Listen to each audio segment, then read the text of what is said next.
So this is a new show that I'm trying to work on. I'm trying to explore this new philosophies that I've been hearing about, right? Okay. So this whole red pill thing Mm-hmm. is like the way it started out from what I saw was like one dude was commenting on a woman and how she looked and judging her based on just whatever values said, yeah, you have this many kids and you look like this, you think you're this. Like, it sounded really disrespectful, right? Mm-hmm. That's where it started, right? But then, even though he was being an asshole, it was certain shit where I saw his point, and then there were other women that also came into it and was like, oh shit, I see, blah, blah, blah, right? So it was like, okay, it started there. And then Okay. from that point, it was like, okay, a lot of these dudes is weird. Like, a lot, not for real, because like a lot of them think like they're pickup artists, and a lot of them are like women are trash and blah blah. Those dudes are the weirdos, right? Right? You could agree on that. Dude saying women Any are dude who trash. calls himself a pickup artist is a weirdo. Exactly. I'm not. No, but it's a whole like subset community, whatever, right?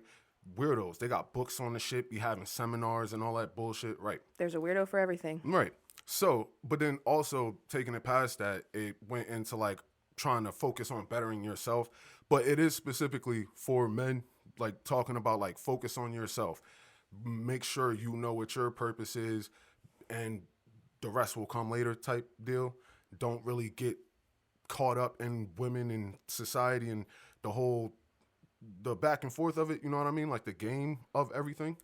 So that's where I started seeing other shit. And then starting to understand it a little bit more, they started talking about the idea of male and female nature.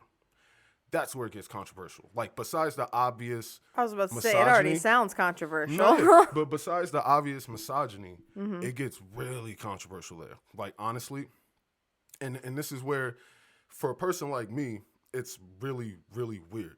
You know, I was raised by primarily women in my life, and then like some of my best friends are either gay or like people that I know would be trans or whatever. Like, so I my life is progressive, just my surroundings, you know, for the most part.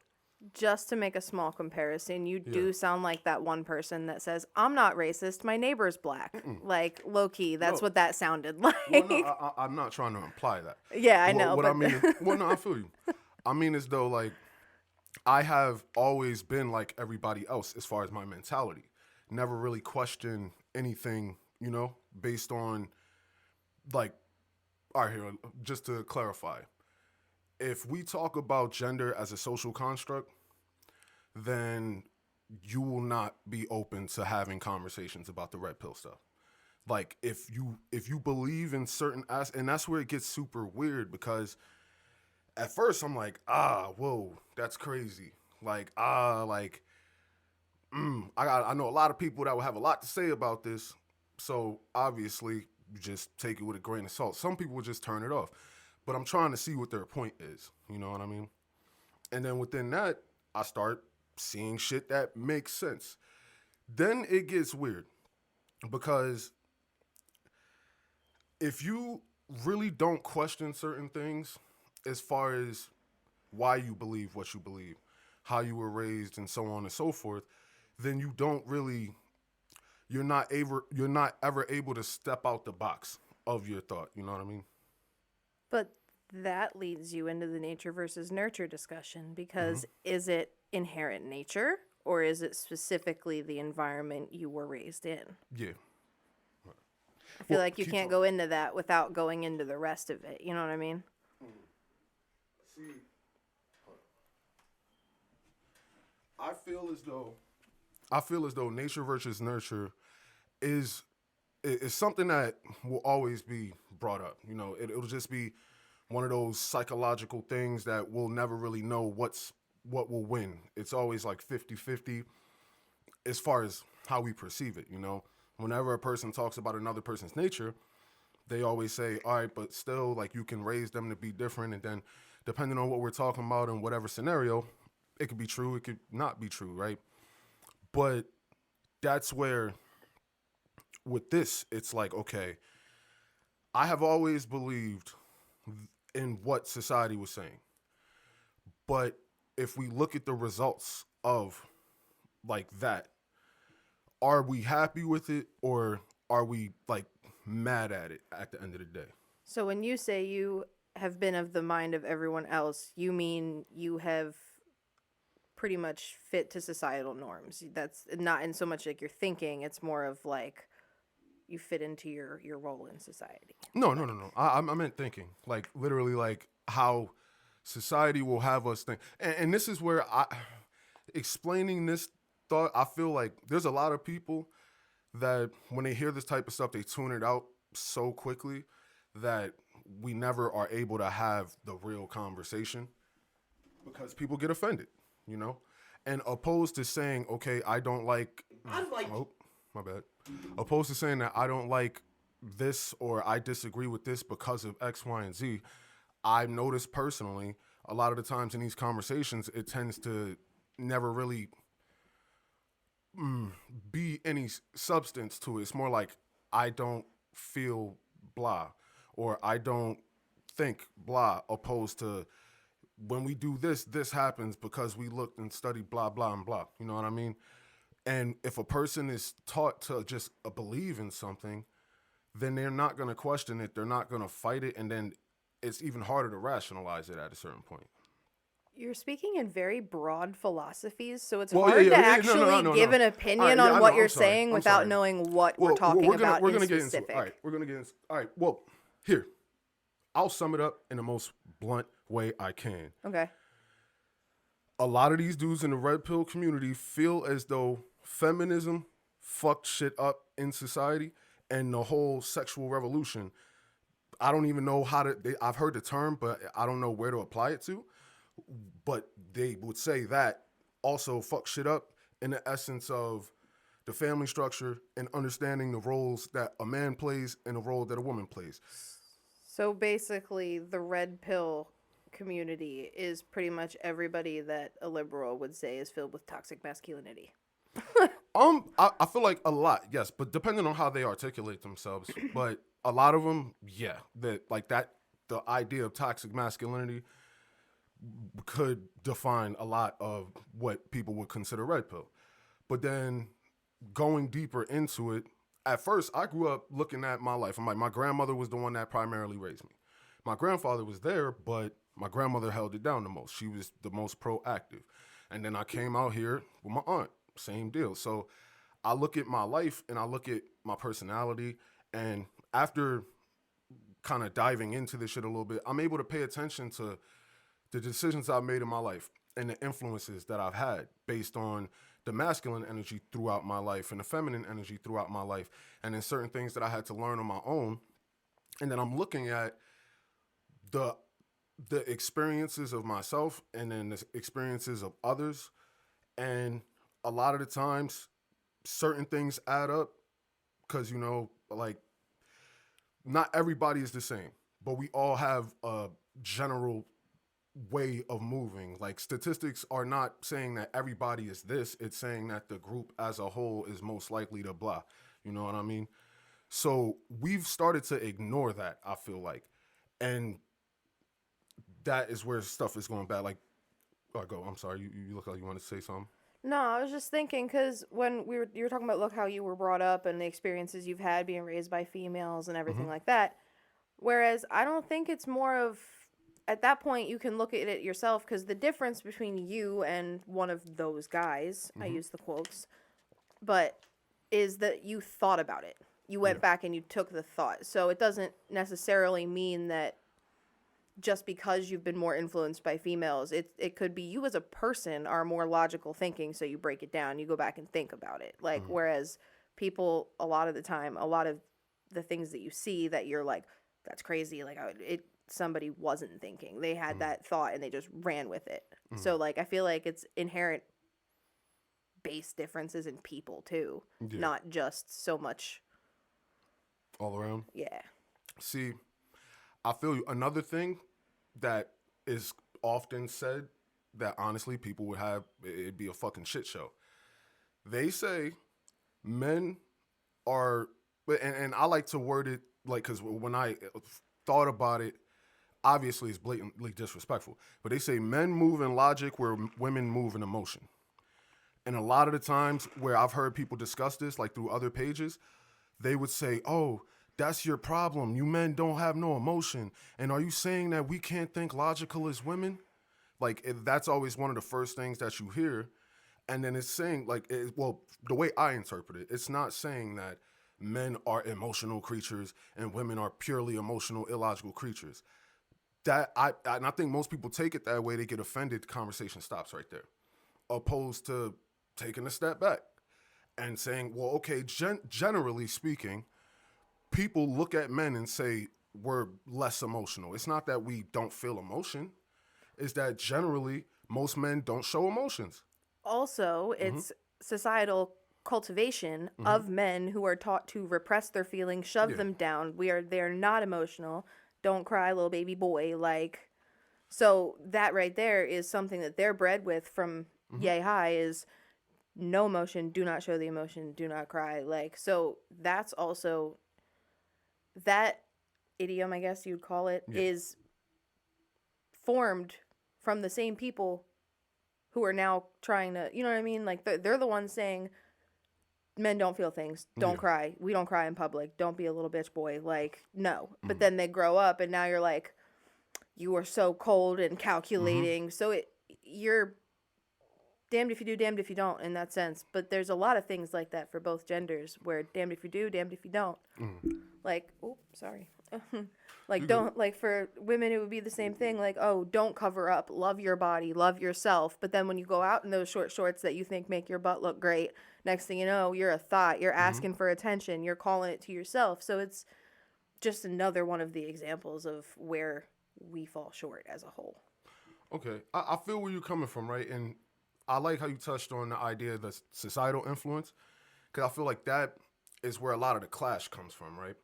Because you have one side that is talking about society affecting us one way, and then the other one is still talking about the effects of society, but in a different context.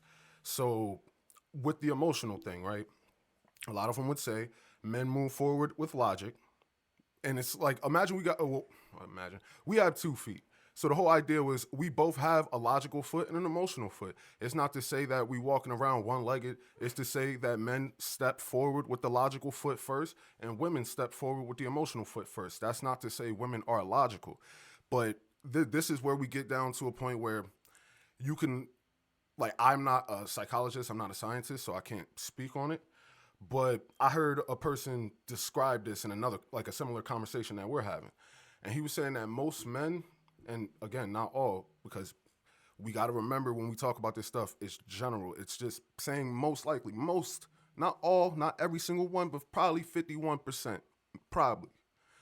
Most men have a certain filter because we always thinking about something that we want, but we tend to press our feelings down, right? We could say that society, that's a conversation to be had, right?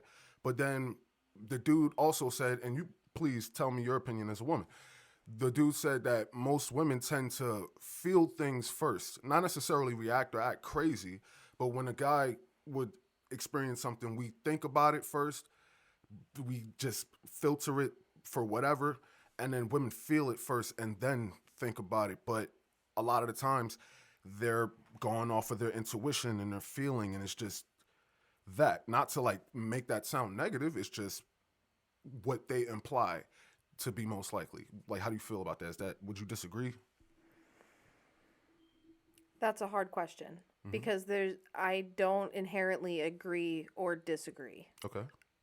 I'm torn because at one point, like, don't get me wrong, I totally believe women's intuition is a thing. Yeah. Like, I don't think that's an old wives' tale. I definitely think it's a thing. But I don't believe it's because we're women.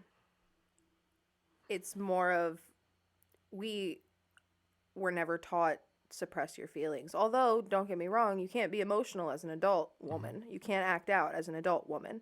You're trashy. You're like fighting. You're whatever. You're problematic. You're psycho. You're crazy. Yeah. Like, so you can't do that as an adult woman. But like, we're not taught growing up that it's bad to feel things. We're taught you're gonna feel it. Just like don't show anybody else. Like, you gotta, you doing your thing, like, keep it, like, holding down for everybody else. Like, that's what women are taught in society. Like, you gotta be the one holding your family down, cooking your husband dinner, whatever, like, the rock in the situation. So at the same time, I think I agree because we're taught to process those things differently. But at the same time, I disagree because I think it all depends on your amount of empathy. You can be a guy and you can be taught to suppress your emotions, but you can still be empathetic. And that's where I think most of women's intuition comes from, is how open we are to other people. Like, to the sense where, like, we have that emotional, like, response. Vibes, heavy. Yeah. See, I see where you're getting at, but personally, I wouldn't attribute that. Like, I genuinely feel, again, like, women's intuition is a thing, but I think it's more natural than it is social. I think it's more natural than it is based off of society conforming us into certain ways of processing emotion. I agree that it's natural and that anybody can do it, though. I don't agree that it's just natural for women. I agree that anybody has the ability to do it. They just have to make the attempt to read the other person. Like, make attempt to try to figure out where their emotions are. Because men are very logical, thinking, forward thinking. A plus B equals C. 1 plus 1 equals 2. That's how you get there. Yeah. But if the plus sign gets knocked out and the last number gets knocked out, and you got to figure out where to go. Like, you got to go, okay, so what could have been there? Like, think about it that way. You just start going through math. Whereas women are going, all right, and then they think about, instead of 1 plus 1 equals 2, they're like, oh, well, that one piece is missing. So instead of running through it logically and figuring out, like, what can't go there, we're just like, we just kind of think what feels the right, like, and go with the gut. Like, the gut feeling that detectives always say in the show, like, oh, go with the gut, blah, blah, blah. That's, like, women's intuition as 100% whole. So I feel like everything you just said kind of sounds like you agree with me.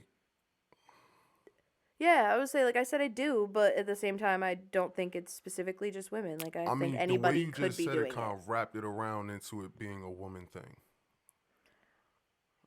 Like, you brought up the math question. Yeah, I'm said saying, what like, the I get dude your would do, point. Like, yeah. that's, like, I get that as I far feel you. as I the feel you. thinking goes, but I don't think that women are the only ones capable of that I feel emotional you. response.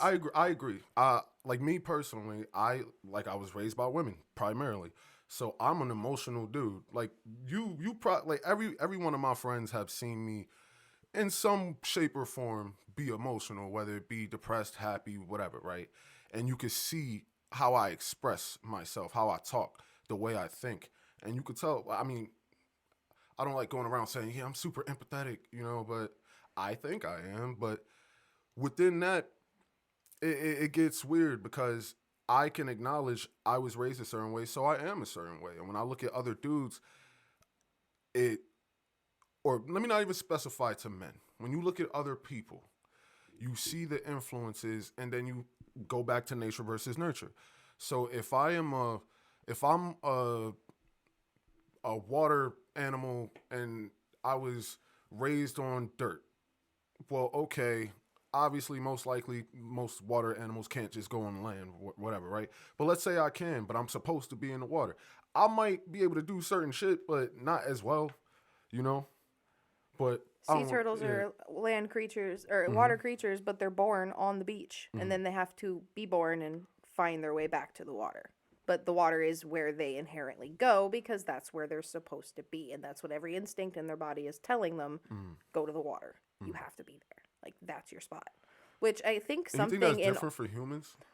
That's what I was just about to say. Yeah. I think there is somewhat of that in humans, as a sense of, like, home is where the heart is kind of thing. Like, I think that's how that expression came to be because, like, there are places where you feel, like, inherent, like, whether it's, like, here for you or, like, you're New York or back there, or, you know what I mean? Like, where your family is or where you are, which is a whole other debate, and it's different for everybody. Okay. Yeah. But I think it's interesting that we're the two having this conversation because you said that you were raised by all women and you grew up very emotional, and you say you're in touch with your emotions and you're a man. Whereas I'm a woman and I was raised very different, very cold, and I'm not emotional. I'm one of, like, probably the least emotional females I would say that I know. So, like, as far as, like, that goes, I think it's funny that we're the complete opposite of what we're talking about. It's interesting.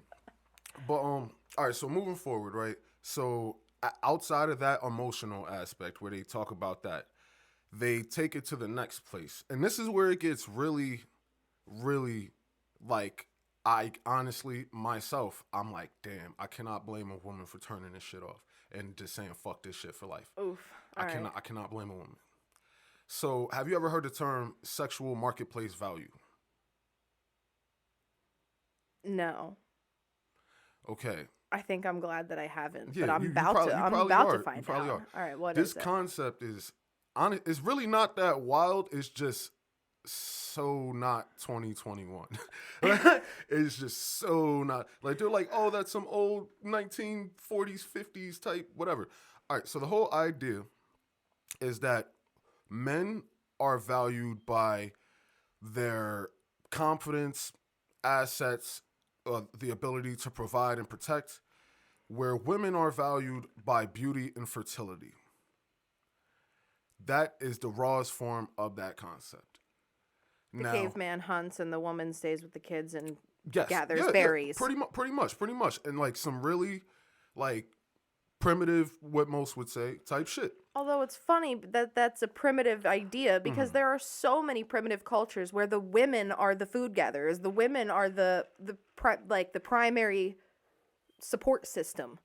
Like I don't like all the men did was kill things. They killed the bears. Like they killed the hunt and that was it. Women got all the shit together. Got you know what I mean? Like there are I'm not saying it's all of them. No, that's a conversation for another time. Cause I feel like we could have a whole like segue from that, but within the sexual marketplace value idea, right? I was like, yo, wow, that sounds shallow as fuck. Like, wow, but then there's different people within this community, and some of them are really starting to build a following. So there's a guy named Kevin Samuels, right? And I actually heard a bunch of shit about him. Like one dude in the red pill community said that this dude is like a scammer. He's like on some bullshit, whatever. But whole point being, he's building a following. And regardless of his credentials, I find it interesting. I find it entertaining. I believe his logic, though it is in the most raw form. Like imagine like you go to a modeling agency and the photographer is like, oh no, you're fat. You need to lose 20 pounds. Oh, stick your ass out. Oh, do like being really objectifying, but that is his job. Right, like that. Right. So he's doing that. He'll have Instagram lives where women will go and they'll ask him, and he's helping people get into relationships, and that's his business now, right? So they'll go on the live and he'll ask them questions and ask them about their relationship history, ask them what they want, what are their goals. And a lot of these people, you ever heard of the term hypergamy? Okay. This is where it kind of touches into that whole thing, opposed to like the man looking at it from, yeah, I just want to wife the blah, blah. It's the girl saying, yeah, I want the man to support me and be rich. I want gold digging, only calling it a philosophy, pretty much. So within that, people will go back and forth looking at what do they want, like how do you get that high value man? That is the term that these people are using. So on Kevin Samuel's page, he'll look at her and say, okay, you've been through how many relationships, you've done X, Y, and Z, and it sounds really objectifying, but then it sounds from a male perspective, it is real, right? So then we come down to the second level where a lot of the women, and this is a particular community, and they're talking about how there are no good men left. I mean, I don't know how often you've heard that, but as a man, we've heard women say, oh, where are all the good men? Or all like, the good ones are gay and taken. Right, that stuff like that, those terms. That's the phrase I hear the most often. Right. So that they'll hear that, and then but it's not people your age, like younger, our 20s, whatever. A lot of them, well, some of them are later 20s, but a lot of them are 30s, 40s, whatever. And they've experienced the world, they've gone to college, they've gotten like degrees and jobs, and they've dated, and they've experienced life, and now they're trying to find a husband, and they're confused as to why they can't. And the shit that he says to them is really fucked up, because I and most men agree, but we cannot say it in public because society. All right, we need to start watching some of these because I'm tired of objectively speaking. Like, I want to see what we're talking about. I'm talking about. Well, we're getting, the video we're gonna watch today is about. Oh, it's a woman saying what she believes the female's role is. Now, I'm just talking about the red pill. I want to give you the grasp on how I got to this point. The red pill community sounds problematic. Yeah, a lot of people say that, right? And that's where we're at right now, because people are not listening past a certain point. Like, once you start to get into that, and if you tell here's really fucked up. This is really fucked up. And I got to keep prefacing it that way. He was asking women to think about what do they want in the long term. Mm-hmm. If you want a family and kids, because not all women do. And like, so this doesn't apply, but if you're a heterosexual woman who would like to have a family and children, he said to focus on relationships in your 20s, not your career. That right there, every woman is going to turn off right there. Every woman is click. Did you hear what he said? Blah, blah. Nobody's going to process it. And then, again, we have the deeper conversation where, as like he would ask most women, when you have a family, like they say they want to have a family, when you have kids someday, do you want to have to work to pay bills? Most women would say, I don't mind working. I know I'm going to have to work. And he would say, that's not what I ask. Do you want to have to work to pay bills after you have your children? Most women said, no, I don't want to have to. And that is where we get into the nature of it, because most that right there, they don't want to have to, because the implied nature of women wanting to stay home and nurture. Not to say they want to give up their life and never have fun, and because that's not the point. It's just talking about how we have certain aspects within ourselves naturally. In the same way, talking to most men, just personally, I ask, if you had the opportunity to tell your wife, you don't have to work, I can hold it down. Not to say force her to stay home. I'm saying you could give her the option. Say, babe, we having kids, I got it, we gonna be good. If you could make that choice and say, I'm gonna do that, would you? Most men say yes, because it's within our nature. We want to be that provider, that protector, that thing. And that is where we get controversial. I'm gonna stop right there. I wanted to end on that point just so you could understand. As soon as you gave me all the thoughts, well, you're you like, go, oh, well, no, go off. Because I was going to go into the video, but go off. Go. Say everything you got to say, and then we could go. So I'm not saying that, like, everything that you just said is wrong, because I don't think that. I do disagree with some things, because you said if you want a family and kids or whatever, like, you don't want to have to work when you after you have children. Mm. That also, I think, comes down to what your background is. Because, like, I grew up broke, right? We've never had money. I started working as soon as I was legally allowed to. So, like, you know what I mean? Like, we've always needed the extra money. So, like, for me, it's not even a thought that would occur to me that I wouldn't work after I had. It's just one of those things that's inherent. I clarified, though, right? Because I clarified and said most women will say, well, I don't mind. I know I'm going to have to. But then we get to the nitty gritty. Do you want to have to work? You've worked all your life, and you know that working just comes with living, and you got to pay bills. But if a person says, do you want to have to? Like, I have no choice but to work. Or would you like the option to stay home and raise your kids, to say, I choose this and I can?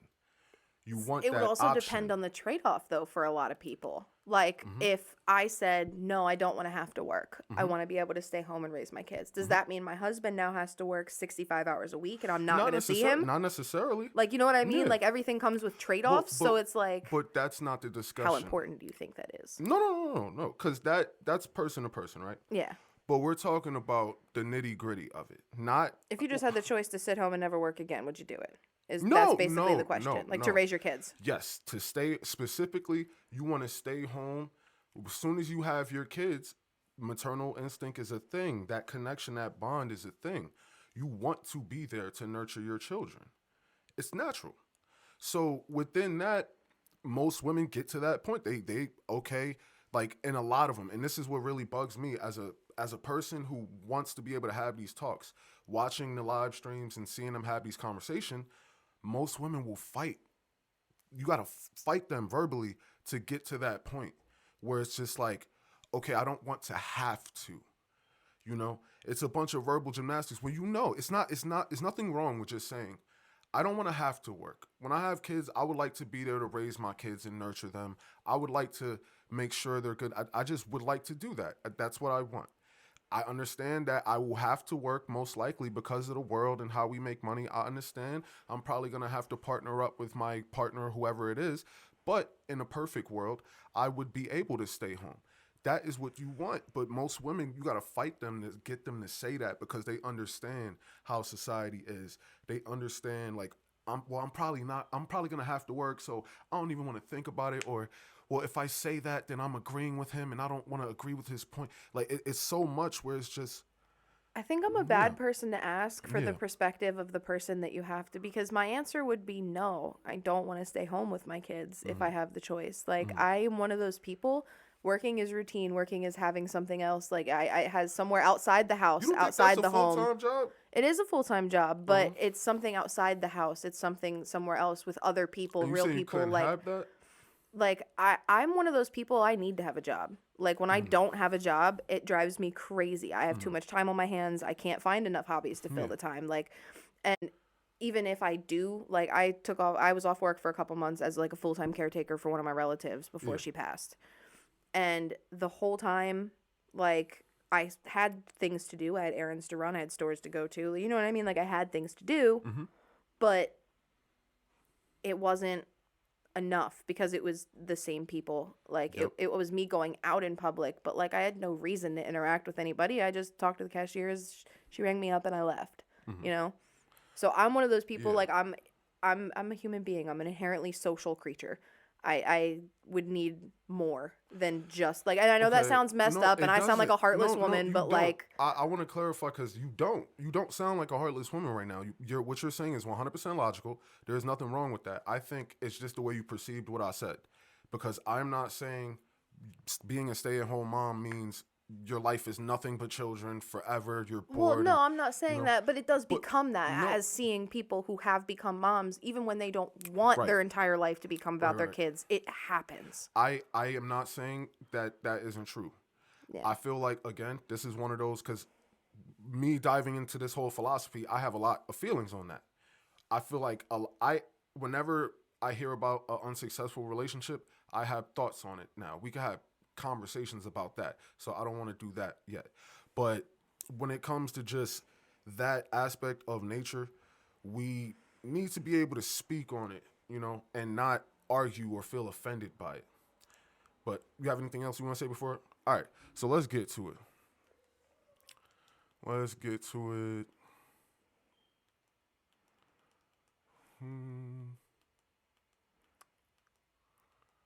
All right.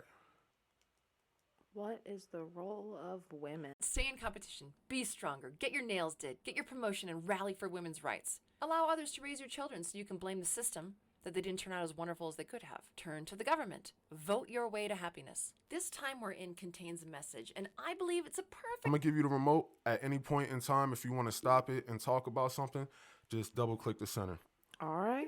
time for modern women to reflect on who they really are, what our natural places, the natural order that brings peace and fulfillment to ourselves, our families, our communities, and our wonderful men. Hello everyone, my name is Jennifer Moleski. This is my YouTube channel. I do plan on doing a commenting on comments video tomorrow, depending upon participation. So if you would like me to do that, then just use the keyword at the end of this video in your comment. And if it's a good comment and I want to, freedom here. I just want to pause and point out that if she is problematic as fuck, you're giving her more publicity, and that is not what she needs. Her intro just said her name and Well, I everything. We feel don't you. fuck with Well, publicity I'm gonna for say this. problematic people. I low key agree with damn near everything she said, but Ooh, okay. but I understand why people would probably hate on me for agreeing.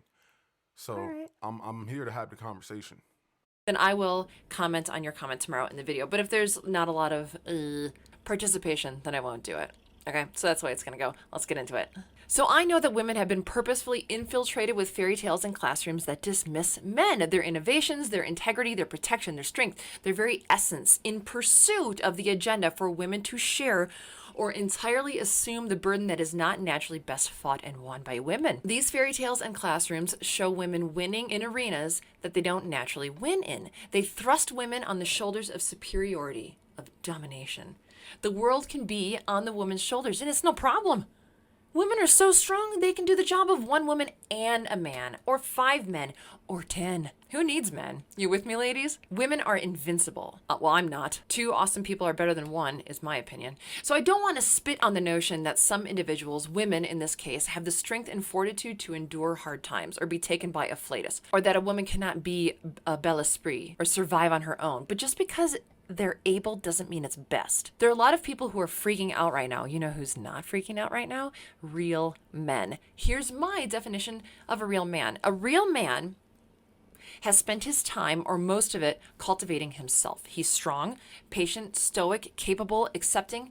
He does what he can and accepts what he can't. He doesn't accept the wrong in the world, but he sees the wrong and does not let it penetrate his world, or if he has one, his home. I'm using home in a different way. I'll get to it. Now, what constitutes world is different for each man, but for every real man, the world starts with his mind.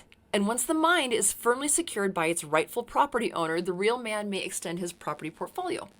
Bedroom, house, cabin, property, farm, personal community, etc. Every man has a personal property line, and he keeps it safe from evil. He's not a hoarder. He doesn't hold on to anything, mindset, material, relationships, anything that would be a liability rather than an asset. And he adds to his property portfolio when he feels his masculine nature desires him to take on more. He does this because he carries what he can, and his strength is ever increasing. All right. So I think she can literally, like, you can take all of the gender specific terms out of this and just, like, replace it with the fully realized independent adult.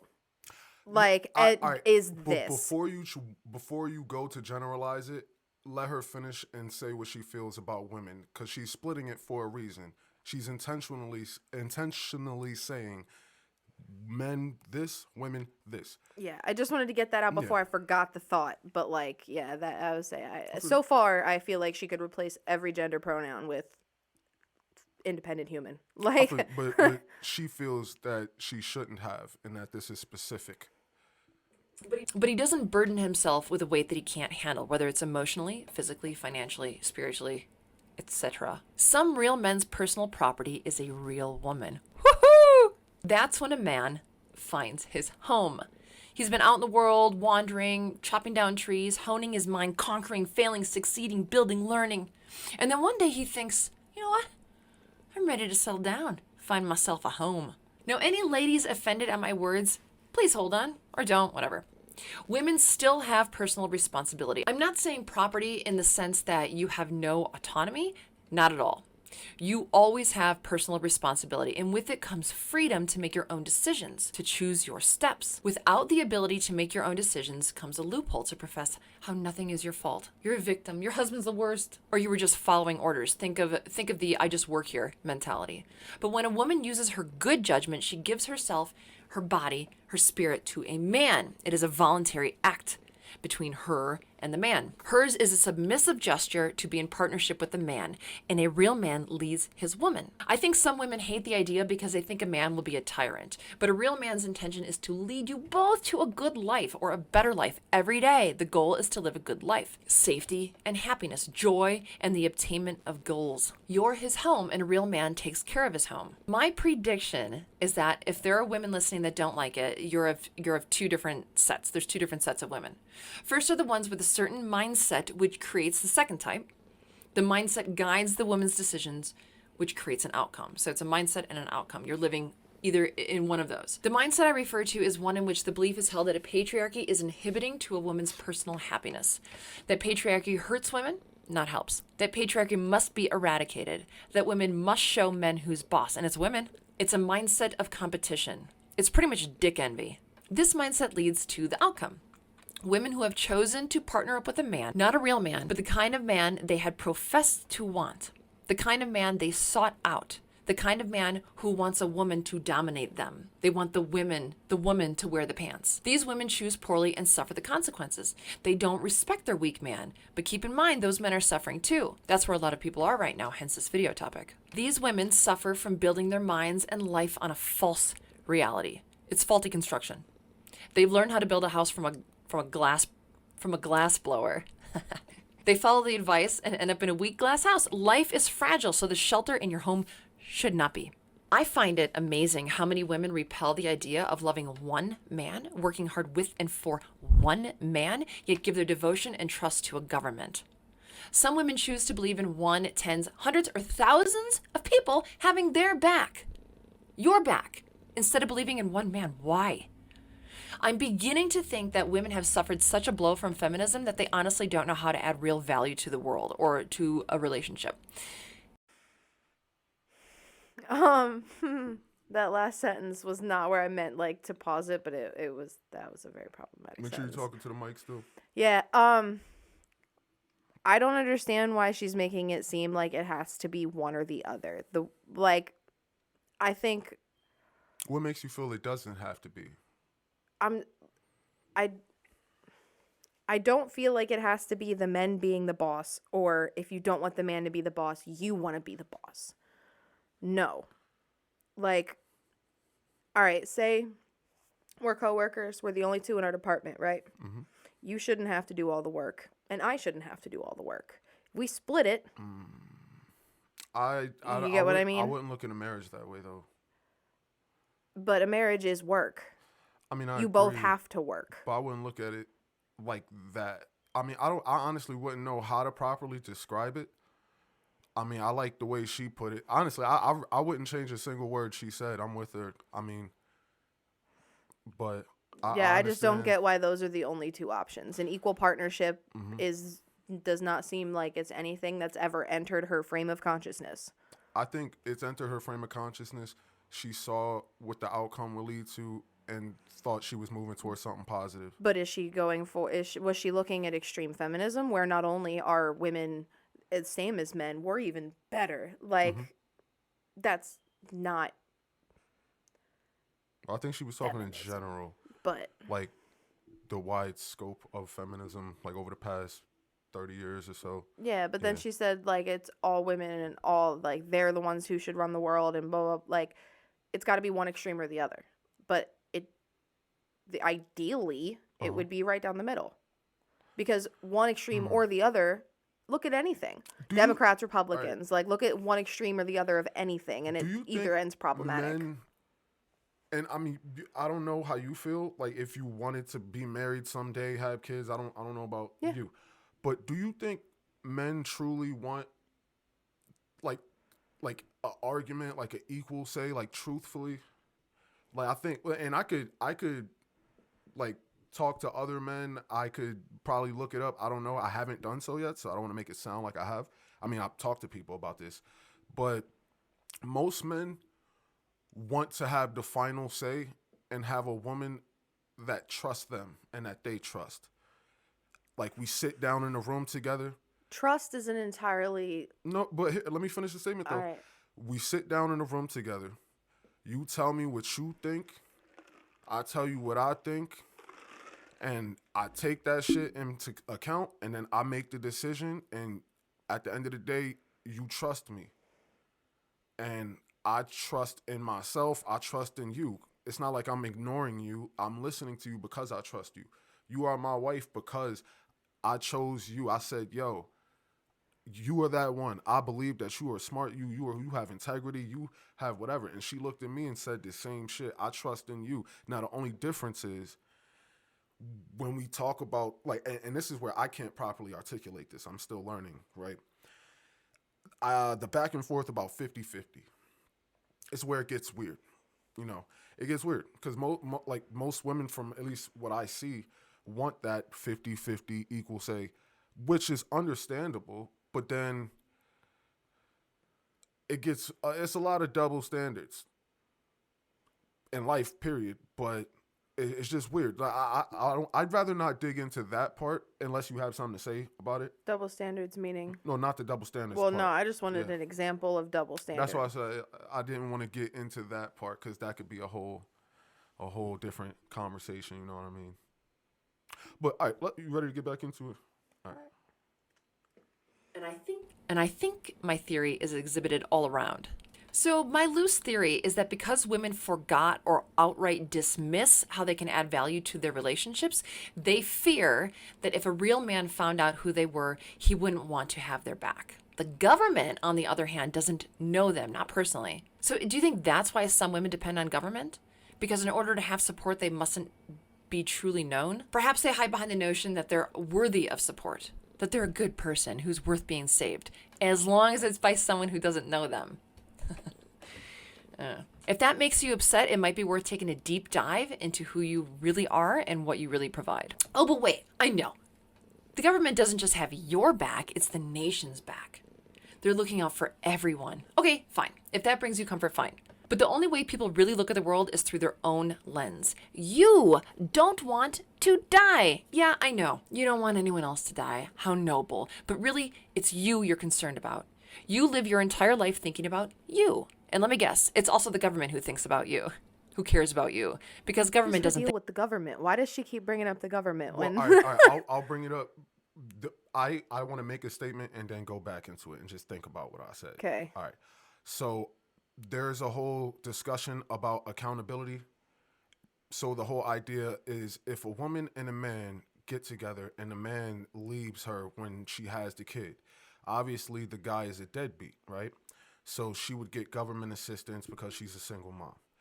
But in that particular scenario, she still chose to have sex with a person that didn't have enough integrity to stay. Not to say she could control him leaving, but she still chose to have that baby.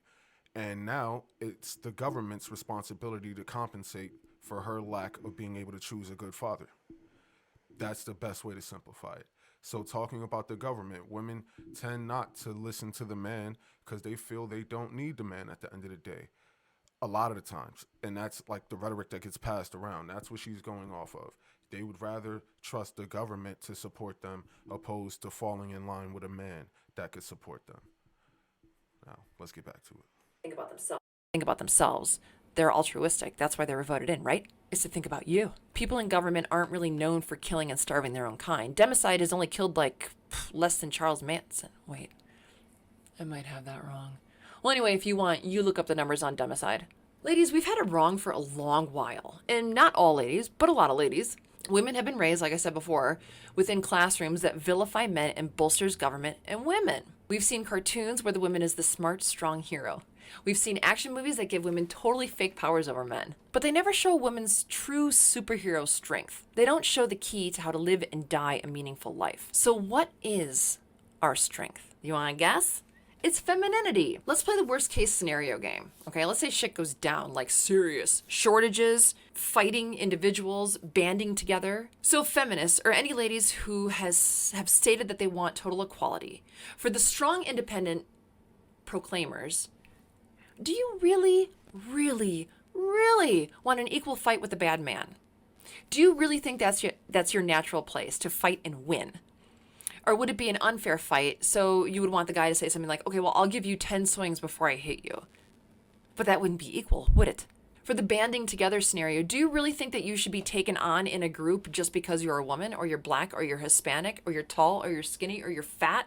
Is that how equality works? Do you really think you should be chosen to split wood over a more qualified man just because you're a woman? Here's one. Do you really want to walk through dangerous streets with a feminist man? One who also believes that you're equal to him in all ways? Do what you want to the girl, but leave me alone. These scenarios are something that most people are not faced with, but they're still great examples of the ridiculousness of the modern feminist point of view. You take a mindset, a theory, and apply it to the worst case scenario. It must, if it's a good theory, it must also work in today's landscape. The truth is, as far as I can see, women have power, but they forgot it.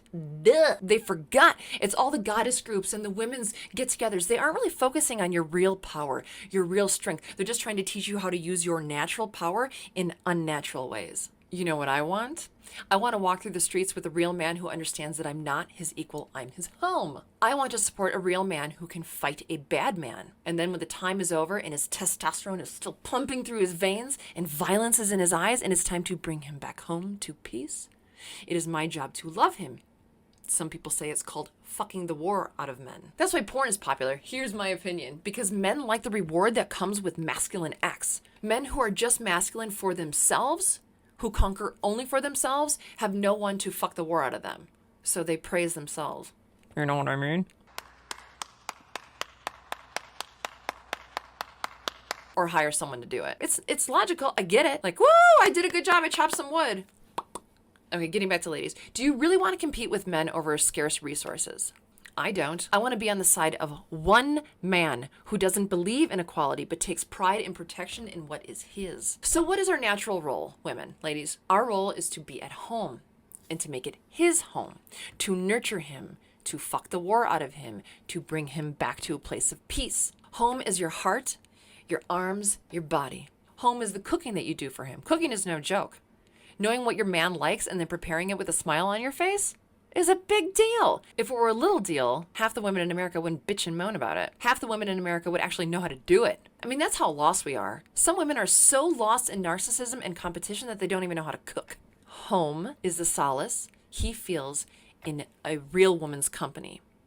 Home is the way he feels in your presence because there's no posturing, no competing, no orders. Home is the words of consolation and support he hears from your lips, the lips of the woman he's chosen who has chosen him. A real woman's role is to keep things clean. The house, the children, the communication, the intentions. Your role is to keep your children safe and likable and jolly and sharp and useful. Your job is to make him laugh through thick and thin. Your job is to rub his shoulders after he's tilled the garden or felled a tree or had a hard day at the office. Your job is to stay as beautiful as you can so he has something wonderful to look at. The job of a real woman is to be the someone that he can look at with genuine fondness and think, she's mine.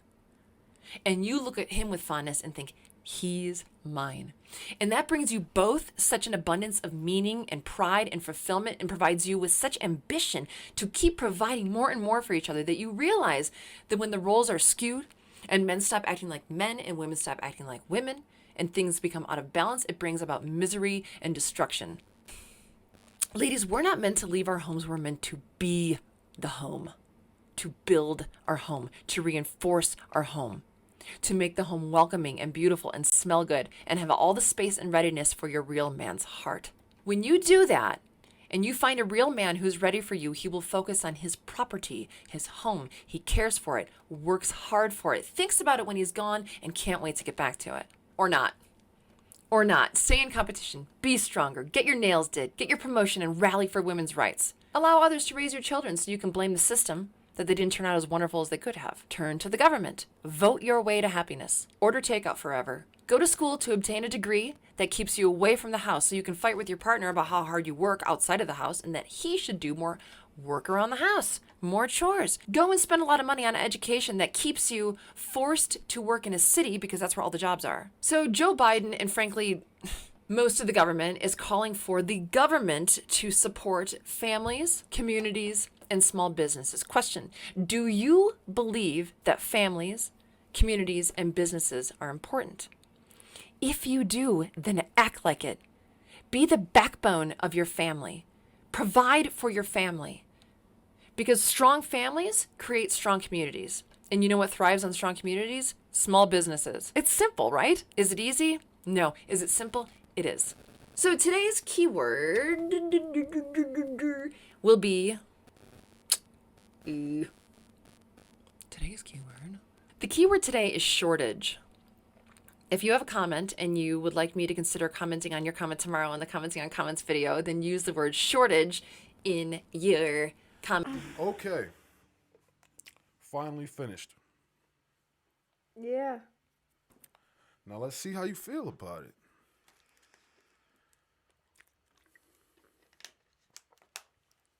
As it went, I had less and less words.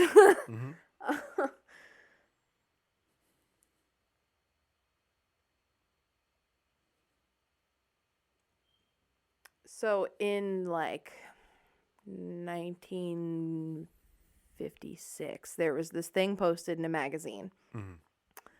And it was 10 tips and tricks for a happy home. Yeah.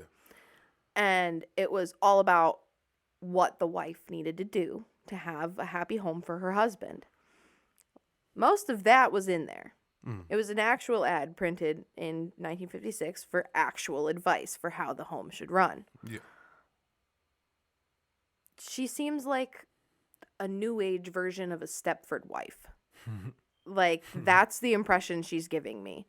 Like, kids speak when spoken to, the house stays clean, put a little vanilla in the oven to make sure it smells like cookies in the house. She implied that when she said, make sure the kids look good, jolly, they're useful and sharp. That's what I'm saying. That implies speak when spoken to. Right, that's what I'm saying, though. She sounds exactly like disagree with that. the 1950s ad. I disagree. When I heard her say that, she reminded me of my cousin. My cousin that was like, yeah, I want to homeschool my kid. I'm going to do this for my kid. I'm going to raise him up to blah, blah. I see her embracing that role and saying how she wants to make her kids this, that. And it sounds like that. I don't look at it And as I mean, if you want to do that, cool. But you shouldn't tell somebody that because you're a woman, now you should be doing that.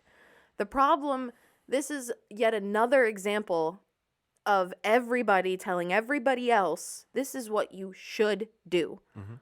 When the whole fucking issue is that we're all different. There's nothing that anybody should or should not do because we are all on different paths. We come from different places. We want to be in different places and we want to take different ways to get there.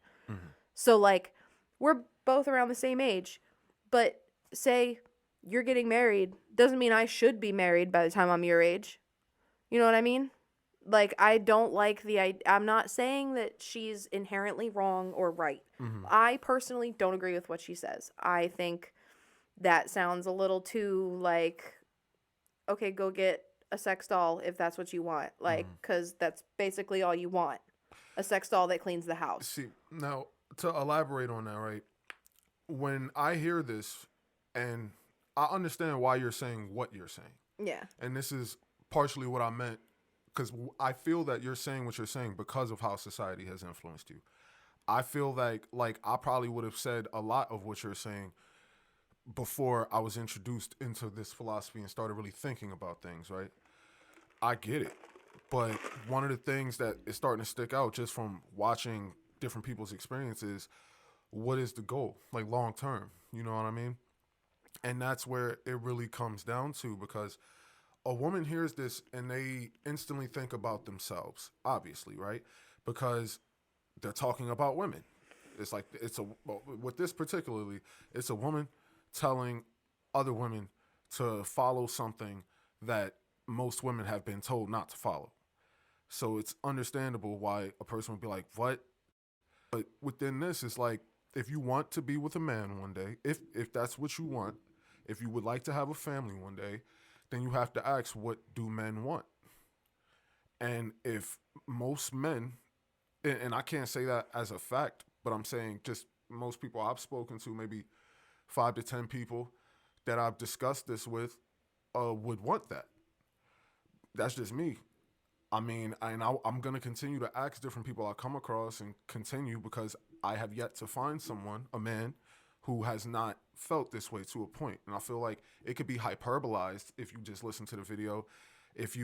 There's not a single generation of man that was taught growing up that it was anything less than acceptable to not be head provider. Well, like they were taught that they needed to be head provider to be a real man. They were the ones that had to provide. Do you disagree with that? Yes. Okay. I think that's why do you disagree? Is it like based on, you think that's society telling us, or like society told us? That's another example of society telling you what you have to do. Okay. If you want to be an artist and you want to stay home with the kids and you want to draw and paint and do whatever the fuck you're doing, it's you making your money, you developing your skills, you're still cultivating you, working on you, just like she said. Yeah. But you're staying at home with the kids while I'm going to the office 40 hours a week because your painting is sporadic. It's not the main primary income, but it is you driving your skill, your talent, your progress. You are sharing, you're getting bigger, you're getting bigger gallery shows, whatever. Like, you're still growing as a person and you're influencing your family, but yet your wife is the one out working. Does that now mean that your wife is the complete boss of you? No. Not she's not the boss of you just because she makes more money than you. I would agree with that statement, but I feel like there's extra steps that you probably can't relate to. Right? I think it all depends on the person, because if me and you both go into a partnership with different people, right? I am a 50-50 person. That's who I am. So I would need to find somebody that wants a 50-50. Whereas you want to be a provider. Not saying you do, but if you did, you want to be a provider. Yes. You need to find a woman who's not like me. You need to find a woman who wants to be provided for. So it all depends on the match, what your roles would be. Like, if you are a stereotypical traditional person and that's what you want, then go for it. But nobody should be told that that's the standard that they need to get to succeed. Well, the rest of this is going to be all audio. Camera just die? Not my battery. My memory card is full. Oof. But I feel you. I think one of the key issues though is being able to have these talks. But I got another question, right? So you said you would like to have a family one day, like ideal husband, kids, right? If 20 years go by, Okay. right, and you hold on to your beliefs that you currently have, let's say 30 years go by. And Damn, I'm already in my 50s. Shit. All right. So 30 years go by, and you've held on to these beliefs about what you want in a relationship, and you haven't found it. Would you feel regret, or would you accept it? I would accept it just because, it's going to sound like a knee jerk. Like, I would accept it. I wouldn't be mad. But, I genuinely would, because to me, standing by my morals and my beliefs and what I value is important. Yeah. So even if it did go, shit, we can go 40 years in the future. I'll be 60. No, I'm going to die alone. Yeah.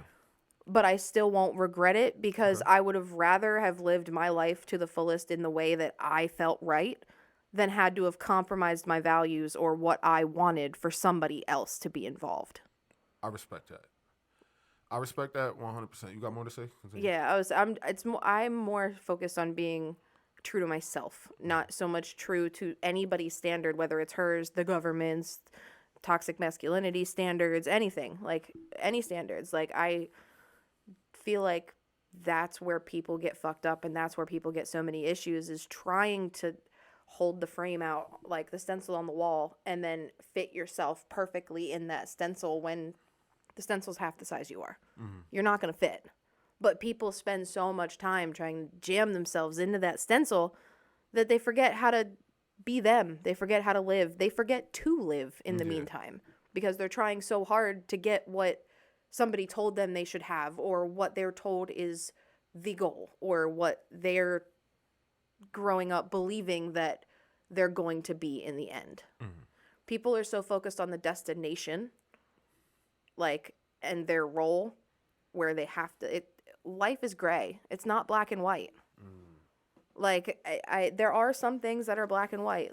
Don't get me wrong, I'm not saying there's none, but the majority of life, because of people's emotions, people's reactions, everything is ever changing. Nothing is ever the same in 2 seconds. Yeah. So I feel like it's so unpredictable. There's no way to set a preconceived notion. Everybody's journey is going to be different. And I don't feel that you can say how it should go for one person, or just anything, just because, what if I said, okay, so you say you grew up somewhere dirt poor, right? Yeah. You grew up outskirts, bad neighborhood, dirt poor, ramshackle housing, right? Yeah. I'm telling you that that's where you're going to end up because that's where you started. And You think that's a similar thing? you could say it because it's the same thing. It's not quite the same thing, but it's the same as like me saying, okay, you grew up poor, so you're going to be poor. Same like thing as for what? the rest of your life. Like saying like this is what you're supposed to be. So like you're a man, so you're supposed to be this. Oh no, I you're disagree. broke. I You're disagree. gonna be broke. But there's a lot of things that go into it. Whereas like if you're poor, you don't have the same opportunities, you don't have the same experiences, blah blah blah. So you don't get the opportunity I, to make more money. I really don't think that's a good comparison at all. Comparing being a man to being poor. It just a broad comparison, but all right, I would say I won't use a comparison at all. I'm just saying. No, I mean you could use a comparison. Like from my perspective, being a man is an innate thing. It's you are a man, so there are certain things that come with being a man. Whereas being poor is a circumstance. Like a man can be adopted into a poor family, a girl could be adopted into a poor family, Yeah.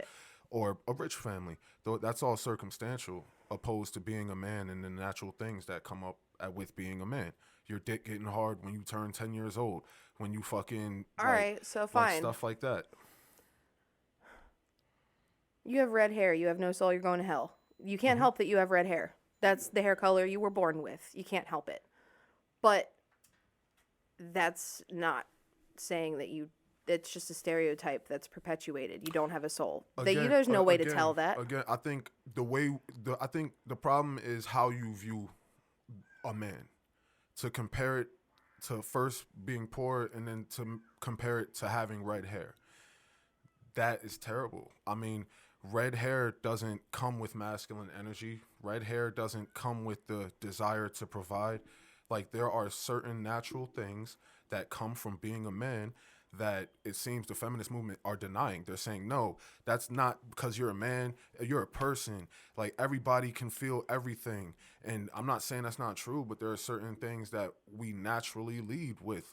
It just is. It's something we can objectively look at, but we deny what we see or reword what we see. We say, I know most men do blah, blah, but let's not look at the statistics that say most men do it.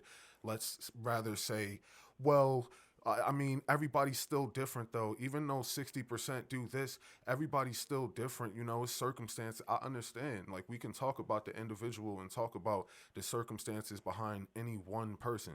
But if we're talking about the large group, if we're talking about a population and most people have these results doing these actions, then let's look at that, say, okay, what can we change up? If most people are having these results, let's see what we could do and what we could fix. Would you still say you want to be the main provider for your home if you were never taught that that was a man's job? If you had never been exposed to that line of thinking? If you had grown up and everybody told you that the women were the providers and that your job was to stay at home with the children, would you say, okay, then that's my job? Probably. I feel like or would your nature that you're talking about, yeah, your masculine nature, force you to say, no, I don't want the women to be the provider. I need to be the provider if everything you were taught is the opposite. Can I elaborate? Yeah. You know, it's actually interesting you asked that because we deal with that issue like today, right? So again, I still believe that most men have that innate desire to provide, protect, whatever. But then you have a lot of people, like I'm in that, I would say, like where you're raised by primarily women. So when you see women holding everything down, there's a problem with men nowadays relying on the women to a negative aspect, still being led by their nature, still like you have a lot of, it's the deadbeat who don't got a job, but he borrows his girlfriend's car and cheats on her. It's that. His masculine nature makes him lead masculinely, but she's still holding it down. He's falling into that place because society's like, yo, women lead shit, women handle shit, but I'm still a man. That you don't even say it out loud, but I'm gonna blah blah. You start like, I feel like it doesn't contradict. It's something that we could look at. Like that is a very interesting thing, because you had a lot of dudes that are falling victim to that, having been heavily influenced by that like woman dominant world, opposed to having a natural role model. Somebody that could show them how we work together. It's like, how you gonna have a good marriage if you never witnessed a good marriage growing up? It's not to say you won't. Just for clarification, when we're speaking of men versus women, are we speaking gender or sex? Again, I am not one of the people who differentiates, to be real with you. I mean, I look at it all the same. I use the appropriate terms if I'm around my friends that will feel offended by it. Because I literally have a t-shirt on that says, you don't get to be offended by science. Yeah. Because, it's... I don't think it matters, sex-wise. If you're going by your genitals and the amount of hormones that are in your body from birth, I don't think that has fuck all to do with You don't think most it's of your deeper in the DNA, not even just chemical. You don't think we learn as we grow and as we evolve as people, like humans learned how to swim. Yeah. So future humans are able to swim more efficiently. Yeah. Stuff in our DNA, like men have always been a provider, so we naturally want that. Whereas women have always been a nurturer, so they naturally want that. And as we evolve as society, it becomes less and less needed to differentiate because we have so much that help us not need it. You contradicted yourself, though, because you started No. with talking about nature and then you switched to society because one has nothing to do with the other. Well, see, What your nature elaborate. is, to me, the definition of nature is if I'm by myself and I was never going to see anybody and nobody would ever know that I was going to do anything when I still make good choices. Nobody was ever, not even, okay, I'm not going to say make good choices. I'll just say, would I do it if I was by myself versus 100 people? My nature is what I would do when no one's looking. But that doesn't necessarily come into play a lot of the times when you get into society, because there are societal pressures and then there's class pressures and then there's all different distinctions based on X, Y, and Z, 100 million freaking things, where you work, what you look like, what you do, everything. So I don't think that nature can be discussed when you're talking about society, because you don't know how much is actual nature and how much is decades and decades and generations of societal pressure. You don't think it's a cycle? Like they're one and the same? Like a mixture of the two? I think nature is very simple. I agree. We want to be warm, we want to be fed, and we want to be touched. That's pretty much mammals. That's nature, as far as I'm concerned. In my opinion, that's where it stops for you? You don't think there's anything more innate to specific things? Honestly, I'm a believer even how we process things is impacted by nurture, not nature. The way we think, the way we take in information. Do you feel like we stop right there? Because I feel like certain things where our disagreements come from what we feel is nature versus what we feel is nurture. Because I might say something and I genuinely feel like, yes, this is a natural thing. And you might disagree because you feel like it really isn't, and it's more based on how they were raised and what they were influenced by. That's why the nature versus nurture discussion's been going on for hundreds of years, because but nobody can actually make a definitive line and say, okay, this is the line. That's not true. It all depends on what we're talking about. It's like we know for a fact. It literally depends on what we're talking about. But there's so many facets of everything that could be nature versus nurture. It's hard to say in every single one of those where to draw the line. I agree. How much is nature versus nurture? A lot of the times it is clear cut. Example: can't domesticate a tiger. You could have it when they're little. You could train them, but you can never actually be friendly. Even people who run reserves and all that stuff and will play and run around and wrestle with them know their nature and what will happen. And a lot of them get bit. Some of them get killed. Some of them lose limbs and still go back and keep the job, but they understand the nature. We are the type of people. You're definitely talking about Tiger King right now. I actually never watched Tiger King. Yo, you're dead ass serious? Because the girl dead ass lost an arm, and there was a whole debate on she went back. Yeah, but I'm on Facebook a lot, and I see a lot of random shit, so animal pages and all that shit. So, but within that, there is a clear cut nature that we deny within ourselves. There's also a lot of people who own wild animals, and I say wild meaning anything that could be potentially dangerous to them.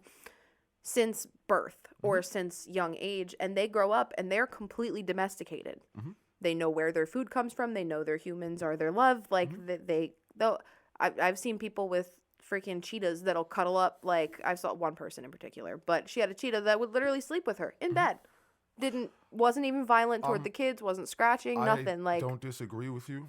but I'm saying you always see it. So like, But all right, look, what you just said did not take away from what I said. I feel like that was a runaround. you said you can't Because I said inherently take away. no. I brought up the tigers specifically to say there are things in nature that you can clear cut say is nature versus nurture. We deny that within ourselves. When we have proof to say within humans this is nature, we get the fight back of no, it is nurture.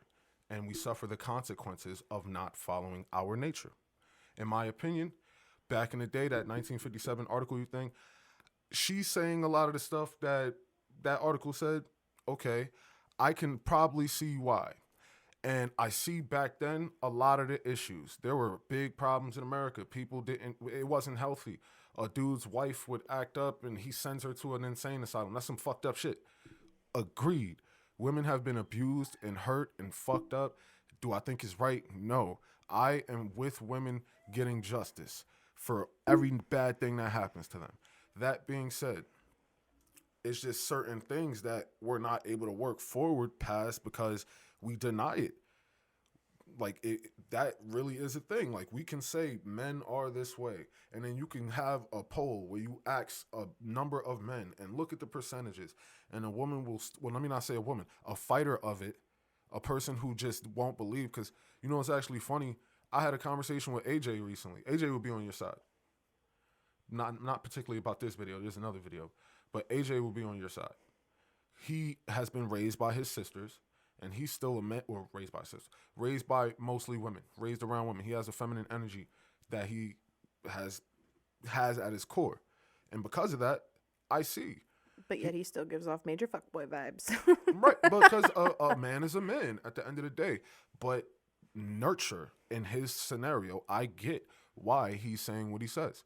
That being said, he would probably agree with most of this shit, but then you never know because he probably has that view of his mom, where his mom was probably leading things more in certain aspects, and then his dad plays certain things. So that is where nurture comes into effect. And also, there's not one single non-biased opinion on this in the entire world because literally it's different for everybody. Everybody thinks differently about nature and nurture. And even if you think like, oh, inherently this is what we are, like I only think there are very few things that are nurture. Stay alive, stay fed, and stay warm. Like that's pretty much what, as far as I'm concerned, what nature is.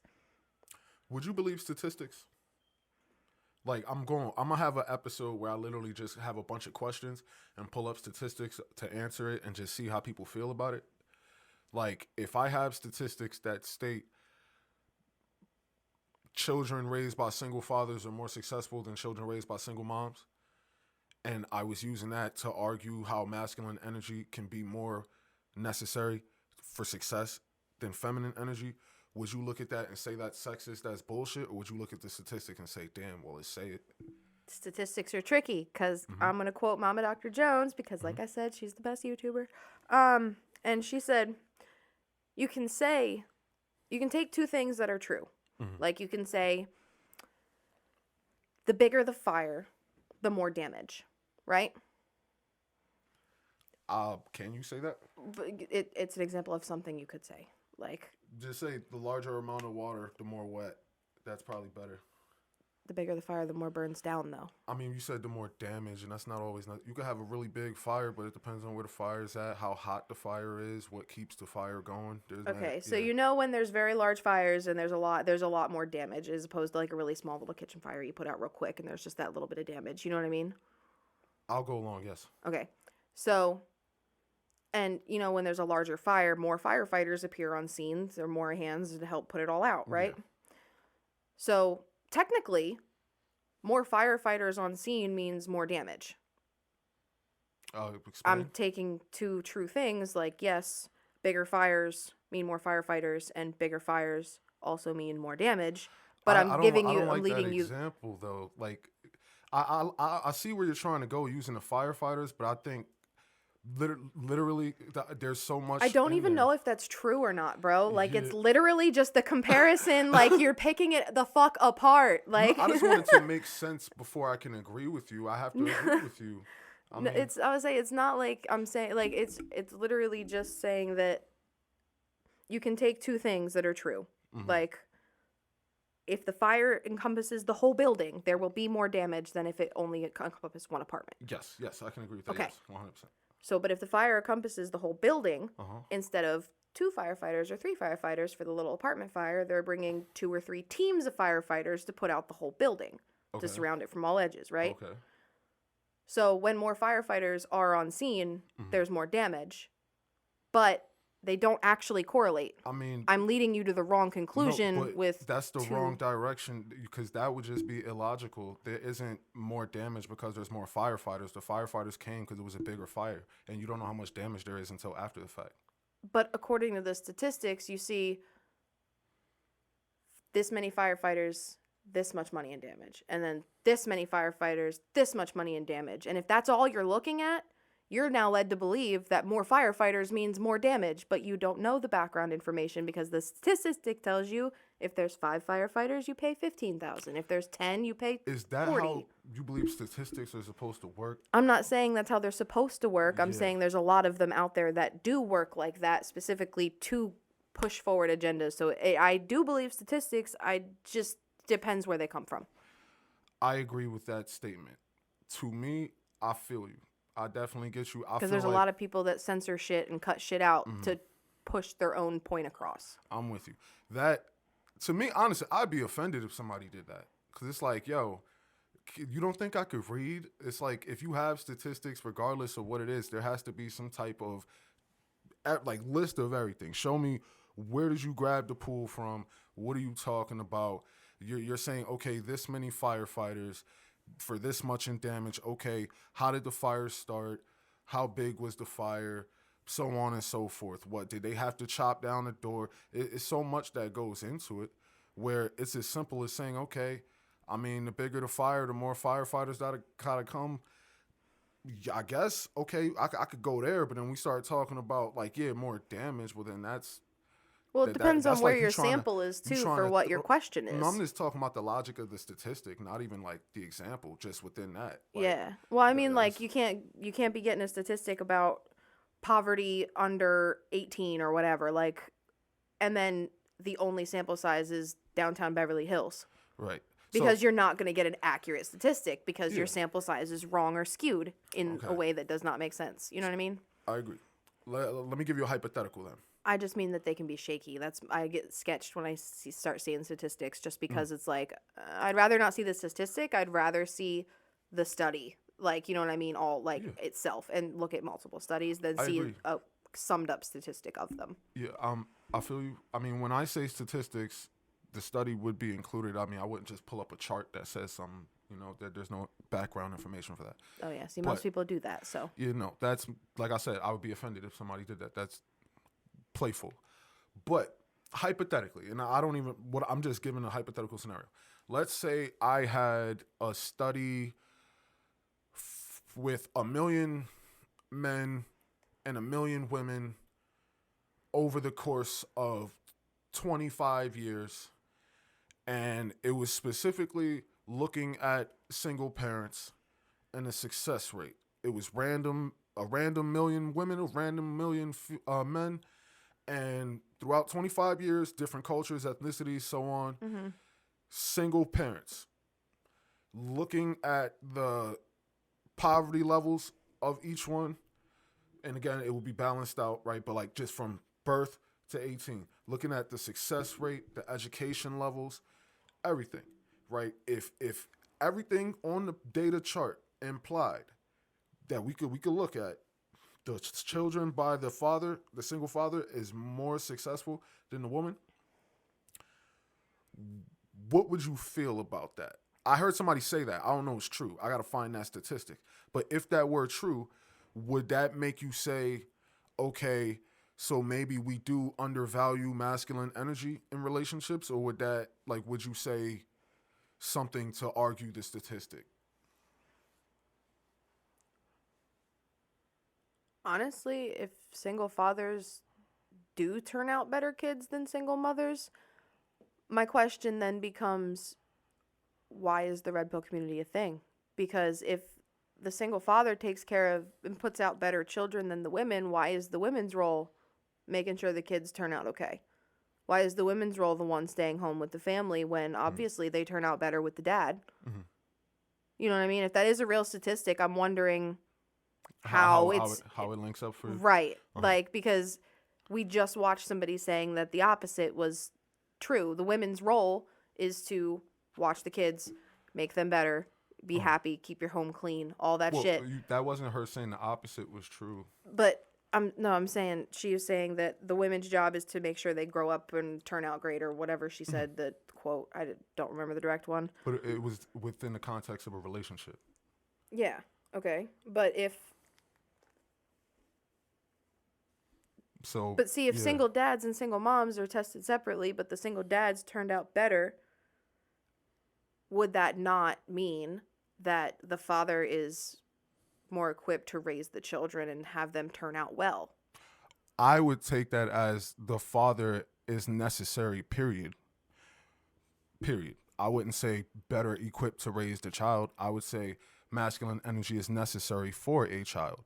And if a child is raised by a masculine energy, they will get by more often better than than the child raised by the feminine energy specifically only.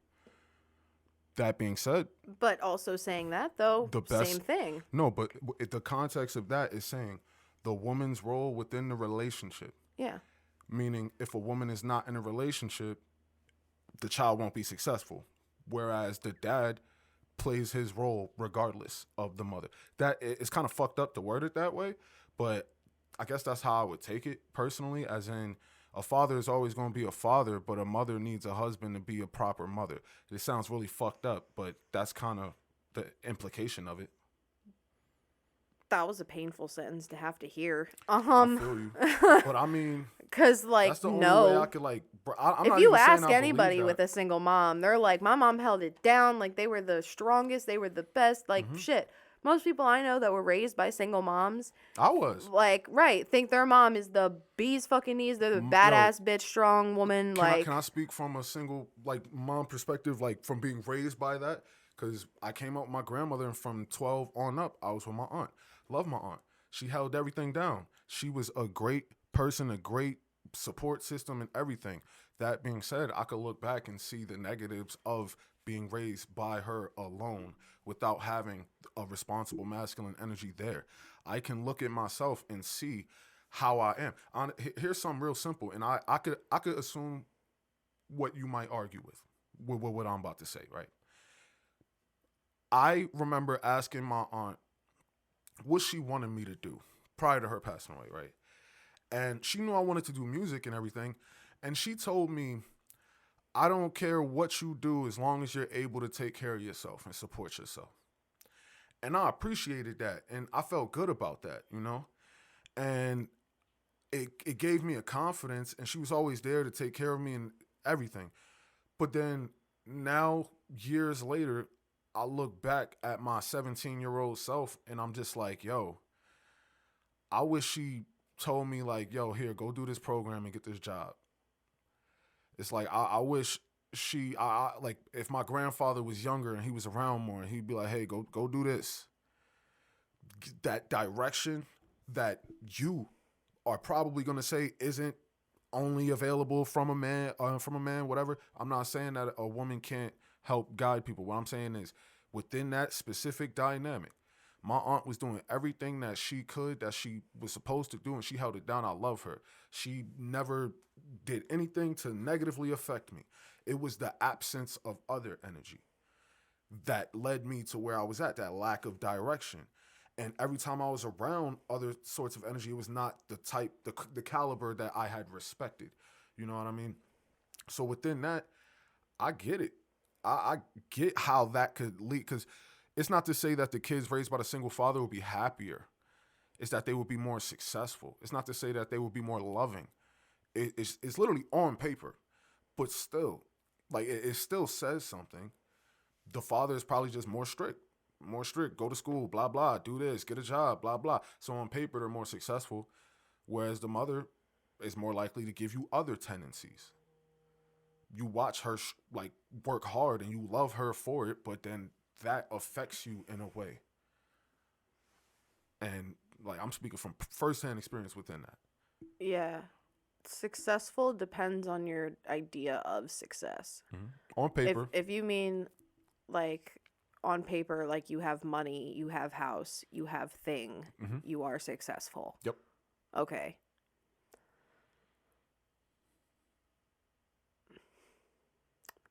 Trying to figure out how, like, where I want to start.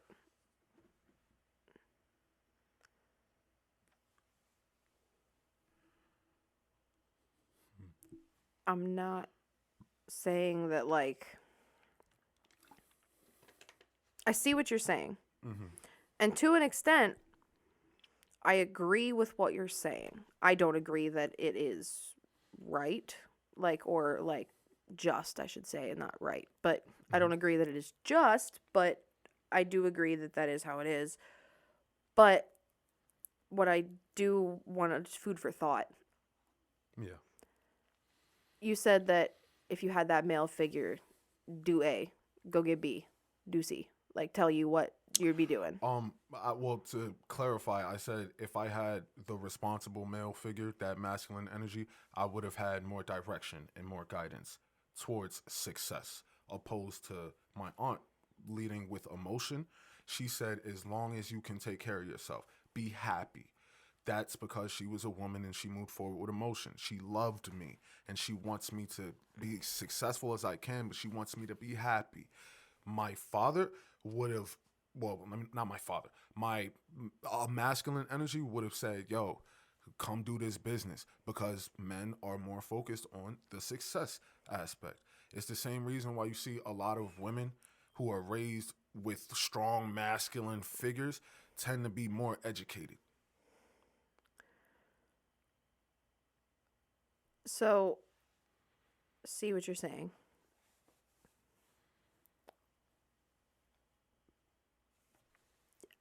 My thing is, in my opinion, your male energy would have been more directional focused because they're passing on the same societal expectations that were given to them. I think their passing on was natural. I feel like we could talk about society. But they're told what's natural. All right, so if a fish, or not a fish, if a fucking duck hops out the egg and they see their mom walking, and then not a duck, a bird, they see their mom flying around, are they following societal norms or are they doing what's natural?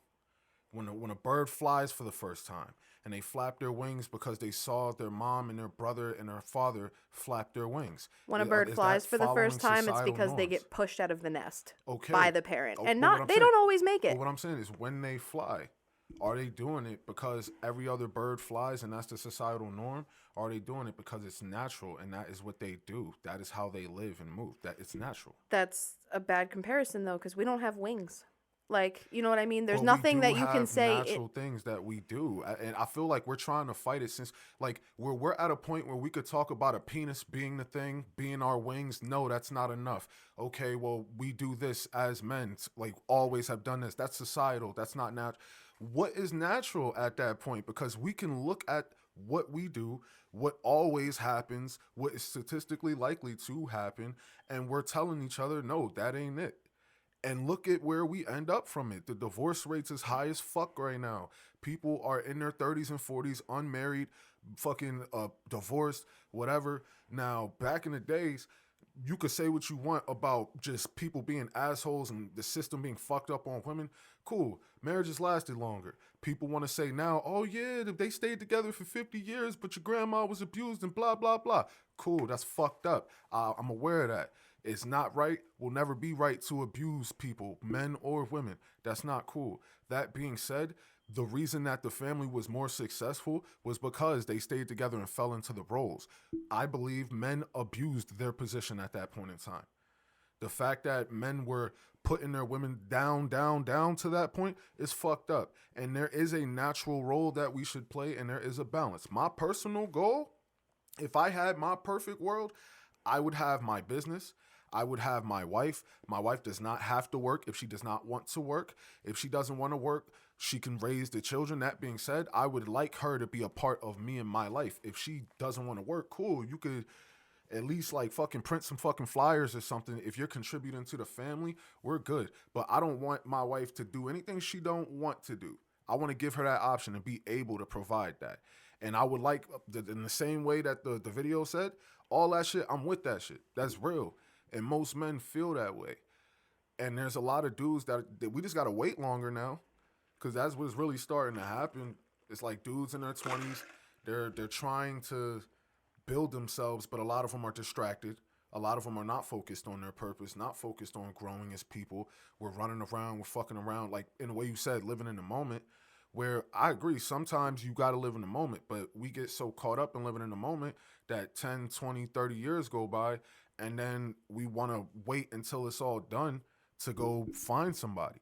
And then the sexual marketplace value is something that we got to talk about, because it's like if a woman wants to have a family, let's take technology out of it. You hit a certain age, it's high risk pregnancy. Like it's just harder. Whereas men, I mean, regular men can probably produce sperm into their 60s plus. We have more time to start families than women have. Technology is helping now. You know, you can freeze your eggs and do whatever, but just on a natural level, we have more options because we could wait longer and then still pick from whatever pools. And then naturally, it gets weird because, I don't know, right now, society working through shit. Like, we're just in a clusterfuck. But I don't know. What you think about all that? What I was just saying. Because I just went off for a sec. No, I get what you're saying. It just still all comes down to the same conversation. Is there's no way of knowing what is inherent nature and what's not. Mm-hmm. There's not a single way of knowing whether you think you've analyzed all trends back to the dinosaurs or not. Like, there's no way, because the only way to for sure know would be to have fucking 100 men and 100 women all different places or whatever, but never have interacted with another soul and see what they do and what their goals are. How does that factor in? If we're talking about the nature of a man and a woman. Right. So if we take everybody else in the world away, right, and we have these two people who have never met another soul in their life, right? Just these people. Will they still fall into the same gender roles? I wonder having if there's a never test. experienced society. I wonder if somebody's actually done an experiment with that. Because personally, I feel like probably, we would fall into our natural roles. That's just me. I mean, I haven't seen anything to back that up, so I can't prove it. Right. There's no way to prove either end, so it's always going to be a philosophical debate, because there's no way. Like, see, Schrodinger's cat, I can tell you it's in the box, but you don't know it's in the box because you can't open the box. All right, so are we going to deny what is most likely, though? If we can't say 100% this is it, but statistically this is what's most likely, so let's adhere to it. Can we not say that at bare minimum? Like, yo, we know that this is what's most likely going to lead to success, so let's do this, opposed to saying we don't know for sure and just going with proves unsuccessful. I mean, no, you can say this can lead to success and say No, I said most likely. I'm not talking about can and can't. I'm saying most, because I feel like when you say can, that's taking away from like the purity of the point. The point is most likely, not possibly, but probably. A lot of people make decisions based on most likely. I feel you. But what I'm saying is, it'll most likely be a clear day. I'll buy tickets. But I'm saying, in this scenario, we're fighting the most likely. We could look and say, most likely you will be happy if you do X, Y, and Z. But we're saying, yo, we don't know that for sure, man. Don't listen to society. They're trying to blah, blah. Live your life. But most likely, look, most likely this will work. But you're just not. And it's like, all right. Okay. I mean, that's how it just looks from my perspective, where it's just a lot of people are in denial, men and women. Like, a lot of us don't know how to value ourselves. And since we don't know how to value ourselves, we walking through the world fucked up. We using people and getting used, and we're just scattered and not able to figure shit out. And we make bad decisions because we're influenced by the wrong shit. And it's like, we get screwed. All of us. But I feel like we can't have this talk because society really is like, no. Fuck everything that this woman just said. I'm not gonna do that. I'm not your slave. It's like, no, but you're my wife. Like, what does that mean to you? What is a wife to you? And then what does your husband want wife to be? Because it's like a lot of women think like, or at least sound like, I mean, I can't read people's minds, but just listening, it sounds like a lot of them are like, they think I want this and this is what I am looking for. And I'm waiting for a guy who meets my standards and then I will be a wife. But they're not thinking about what the guy wants a lot of the time. So at least it doesn't sound like it. It sounds like they're coming at it from, I want this, I deserve this, and this is what I'm going to get. And the dude is just, it's like, yo, you ready to give her what she want? It sound like it from that perspective. Like a lot of dudes talk about marriage and it's like giving her what she wants opposed to like, did you choose her or did you just meet her standards? You know what I mean? And then vice versa. A lot of women let themselves be used by dudes and they don't value themselves and we don't know what to do. A lot of women are like fucking going to school, getting careers and then looking for a husband and then judging the nigga because of what he makes and blah, blah. But we're not supposed to be valued the same in my opinion. But I don't know. What you think about the sexual marketplace value stuff? I think this whole conversation basically just outlines main problems with society because like I don't know why there are these, I don't want to say expectations, but like basically, you know, you get like that everybody should follow or should use as like a guideline or a compass or whatever. When all of this entire debate, this entire discussion, all of this can be handled by just you do you.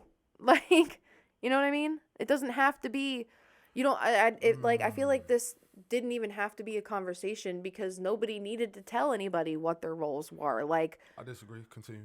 I don't think anybody should have a set fixed anything in their life. Like, I mean, yes, having some things like a home to come back to like are good, but I don't see how your lot in life, like what you're born with, has anything to do with where you are or what you've done when you die. You know what I mean? Well, it's more about how you live. But that's what I'm saying. Like, I don't see how what you're, like, the parts you're born with have anything to do with how you live. How can you say that? Like, do you not other think than the women basic deal with specific shit just because of the parts they're born with? That's what I was about to start saying was, I mean, I get, like, the biological shit. Like, men get boners, women get periods. Like, shit happens. But, are we like, gonna undermine that and, like, breeze past that? Like, that's not the only thing to talk about? Like, the biological shit and the... But I'm saying, like, I don't believe that has anything to do with how you behave or what you do or... Wow. I see that's it. I completely disagree with that. I completely disagree. Continue. I want you to elaborate. I think it's more of, like, pardon me for being crass, but, like, my vagina has zero impact on most of my day-to-day life. Aside from, like, 1 week of the month, like, that I actually pay attention to it, that's pretty much the only impact my vagina has on my life. I disagree, but I'm not the one that could articulate that. Aside from me making 80 cents on the dollar, but, you know. You don't think that having a vagina affects how most men interact with you in your day-to-day life? I didn't say that. I said I don't think it has anything to do with me as a person. Well, you don't... Well, how... Wait, my vagina has nothing to do with me as a person. It does not change what I want. It does not change what I desire. Change how you value yourself. It doesn't, like, but it doesn't change, like, I don't want kids because I have a vagina. You know what I mean? Like, I don't want to be, like, that shit. My best friend is an example. She does not want kids, ever. she's not a family person. That's not. But she does want to get married. She doesn't even want to actually get married. She just wants to be in a relationship like that's permanent. Yeah. She doesn't even want the piece of paper that says she's married. But she wants somebody. She wants to be with somebody. And thinking along these lines, it's like telling her that there's not gonna be somebody for her because she can't conform to this role. Yeah, it's literally saying that. Yeah, that's fucked up, but I'm Right. starting to believe that shit. It's fucked up, but I'm really starting to believe that shit. Yeah, see, like, I want married and kids, but I am not going to be a stay-at-home mom. Mm-hmm.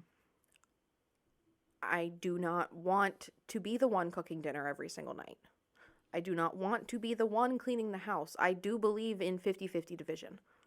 Like, I want those goals, but I believe that a partner helps you build, like, the whole point of like, you should be your own person successfully independently is what I believe. But when you do find somebody, I believe that you guys should both be good and independent, but then when you get together, you now have a bigger stepping stone to build something bigger and better. You know what I mean? Like, I feel like two people should be able to exist by themselves, but just add to each other when they get to the partnership. You know what I mean? Like, the way that makes it sound is women aren't gonna be anything by themselves. Like, you know what I mean? Like, that sounds like... It's more like saying it doesn't matter. Which can be problematic, I would say. I mean, it's offensive, but is it not? All right. That's like telling a little girl her dreams don't matter. No, but... Because she shouldn't do... I don't want to talk to little girls because they would get their feelings hurt. Literally. All right, let's say you make $100,000 a year. Mm-hmm. Right? You're looking for a husband. Are you looking for somebody that makes about the same as much as you? You don't really care how much they make? Or, like, would you hope they make the same amount as you? I mean, for me, it's a person thing. I don't care. So you wouldn't care if they only made $30,000 a year? No. Okay. All right. If you feel that way, cool. Right? Based on a lot of other women's personal preference. It just depends on how materialistic you are. I guess. She take my money. But literally within that, the whole point being, and I have to ask more women this, but all I know is just like outside of my personal experience. Like, I've been asking a lot of guys that I know stuff about how they feel, but I need to start asking women about this type of shit. But just from other people's conversations, most women want somebody in their ballpark. And even if, like, a lot of women say, I make $100,000, I would like a guy that makes about $100,000 also. And then what if he made $50,000? I mean, that's okay as long as, like, he had goals of, like, growing and moving forward. But, like, the whole idea of a lot of them, and this doesn't apply to you now, right? But a lot of them want a guy to make as much as them or more. And if he makes less, they're only okay with it if they feel he has a goal to make more. A lot of them deep down will not accept a guy as an equal. They want a guy not to feel inferior, like not so they feel inferior, but they want a guy that they look at as superior. And most dudes really don't give a fuck one way or the other. You could have a bum bitch on a corner, homeless, but if she is beautiful and she is nice and kind, niggas will wife her up and put her in the house and bet. Versus same scenario with a woman. I'm not saying it'll never happen, but a woman is less likely to find a bum nigga on the street, take him to a hotel, shower him up, buy him some clothes, and turn him into a husband.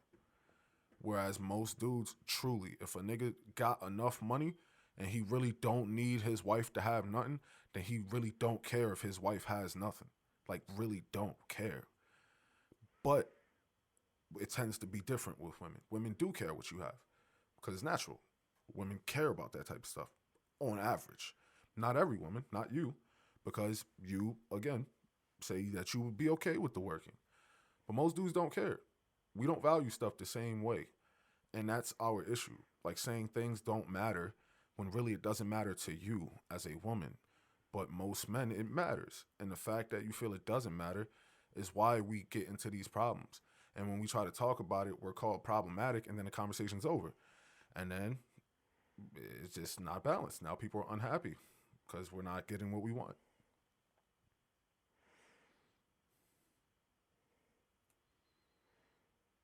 Thoughts? Thinking. Yeah.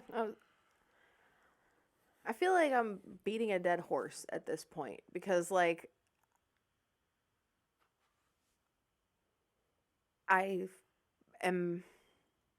do see where the community is coming from, like what thoughts they're having to get to where they are. Like, I see how it happened. I'm not saying I understand it, like, as something I could understand how they believe that or how they, like, think like that. You know what I mean? Like, I don't get it because that's not how I think, but I see how they get there. I don't agree with the logic. I think some things are being skewed a little bit. Like, as far as what is an inherent nature versus what culture told us we should be. You know what I mean? And I feel like to go into it any farther would just be beating a dead horse because that's all it comes down to, and that's going to differ between every single person you talk to. See, but I feel like the only time that the conversation ends is when you loop it back to differing at every single person. Because that is one thing we don't need to discuss because every single person is different. What we need to discuss is 51% or more. Anything outside of that is irrelevant because every person is different. Like your point of everybody being different. But what is I'm saying is I don't think there is a 51%. See, that's because you're not looking at it. Because there is statistics on it that can be looked at, and people will go back and say everyone is different instead of accepting the 51% and adjusting how they live. It always comes down to, well, even though you're telling me this, I don't want to do that. So everybody is different. It's going to be different for me. Like, that's what we tell ourselves. We deny the most likely and just say it's going to be different for me.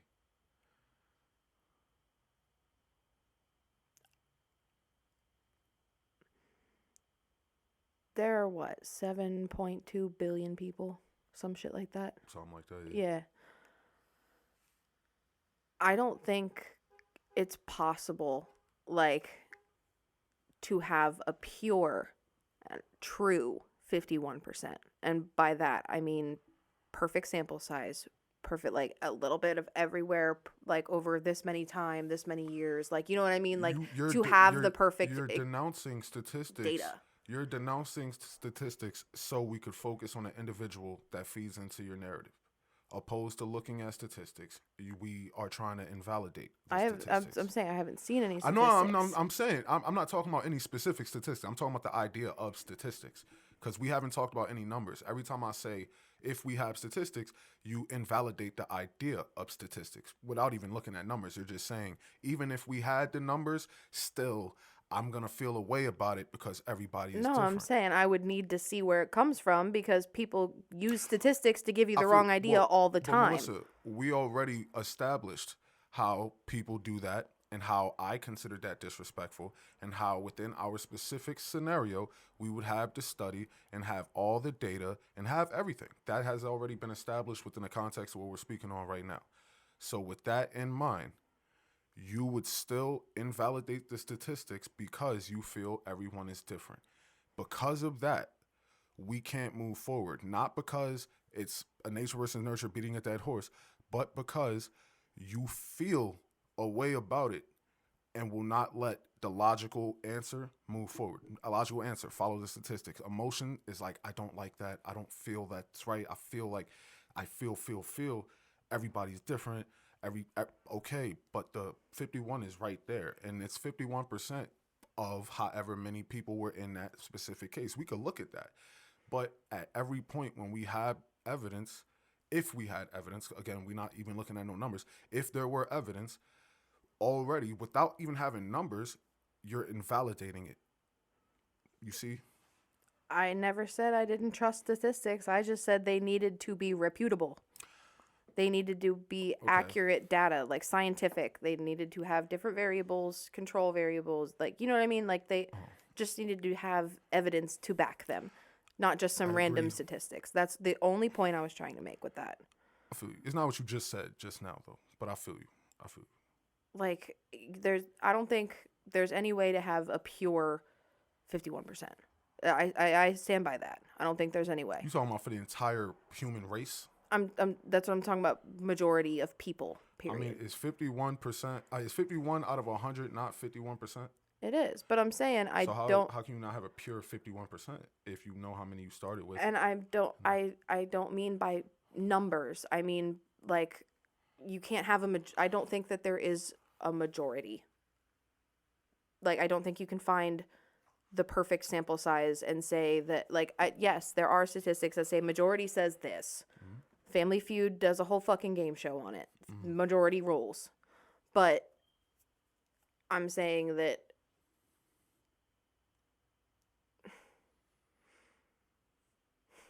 I'm trying to figure out how to put this to change it from how I just said it.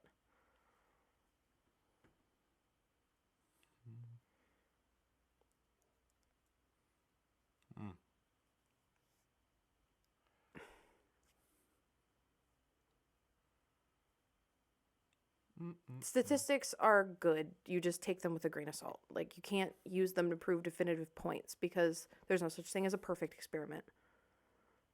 Like, I feel like you can take that information and say, okay, well, the majority of women want kids. Just point blank, period. Not even anything else. Just majority of women want kids. Is that a true statement? Yes. Is it? Yes. You feel that way? Like, but those are statistics that I have seen. I would say majority of women do want kids. But that not natural? You think that's society? Oh, my bad. I'm sorry. But I was going to say, even though that statistic says the majority of women want kids, just because I know 10 women that don't want kids doesn't mean that statistic's not true. Mm-hmm. It just means that they pulled from a different sample size. So they're not saying that... That sounds like an invalidation tactic. No, it just means that your personal experience differs from the majority. Right. But no, you But just so you can't use that to invalidate. Like, you can't say, like, oh, that can't be true because my experience is different. You say, okay, well, that can be true. My experience has been different, but they pulled from this experience or this place. That sounds like an invalidation. You should say, okay, this is most likely true. My personal experience is different. Period. At that, like, because prior to you judging the statistics, you're gonna look at the sample size. You're gonna look at all that, and you could, if you want, you could keep invalidating and saying, "Well, that was only 100,000 women from Arkansas." But I've never invalidated, you know Grav. No, I'm saying to say, well, it all depends on the samples.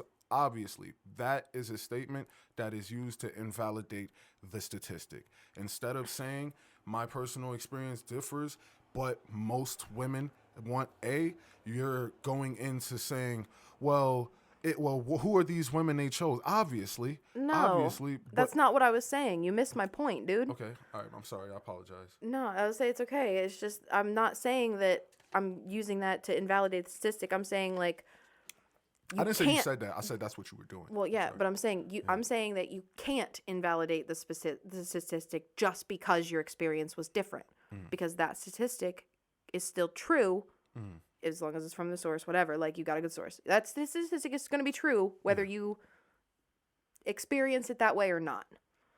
So I'm not saying that your personal experience can invalidate it. Like, it's just saying that you have to, like, be like, okay, you can't shut everything down just because your experience is different. That's all I was saying, is that because they pulled from over here and I didn't go over there. I've only seen over here. Mm-hmm. So I can't say that that statistic isn't true because I've never been over there.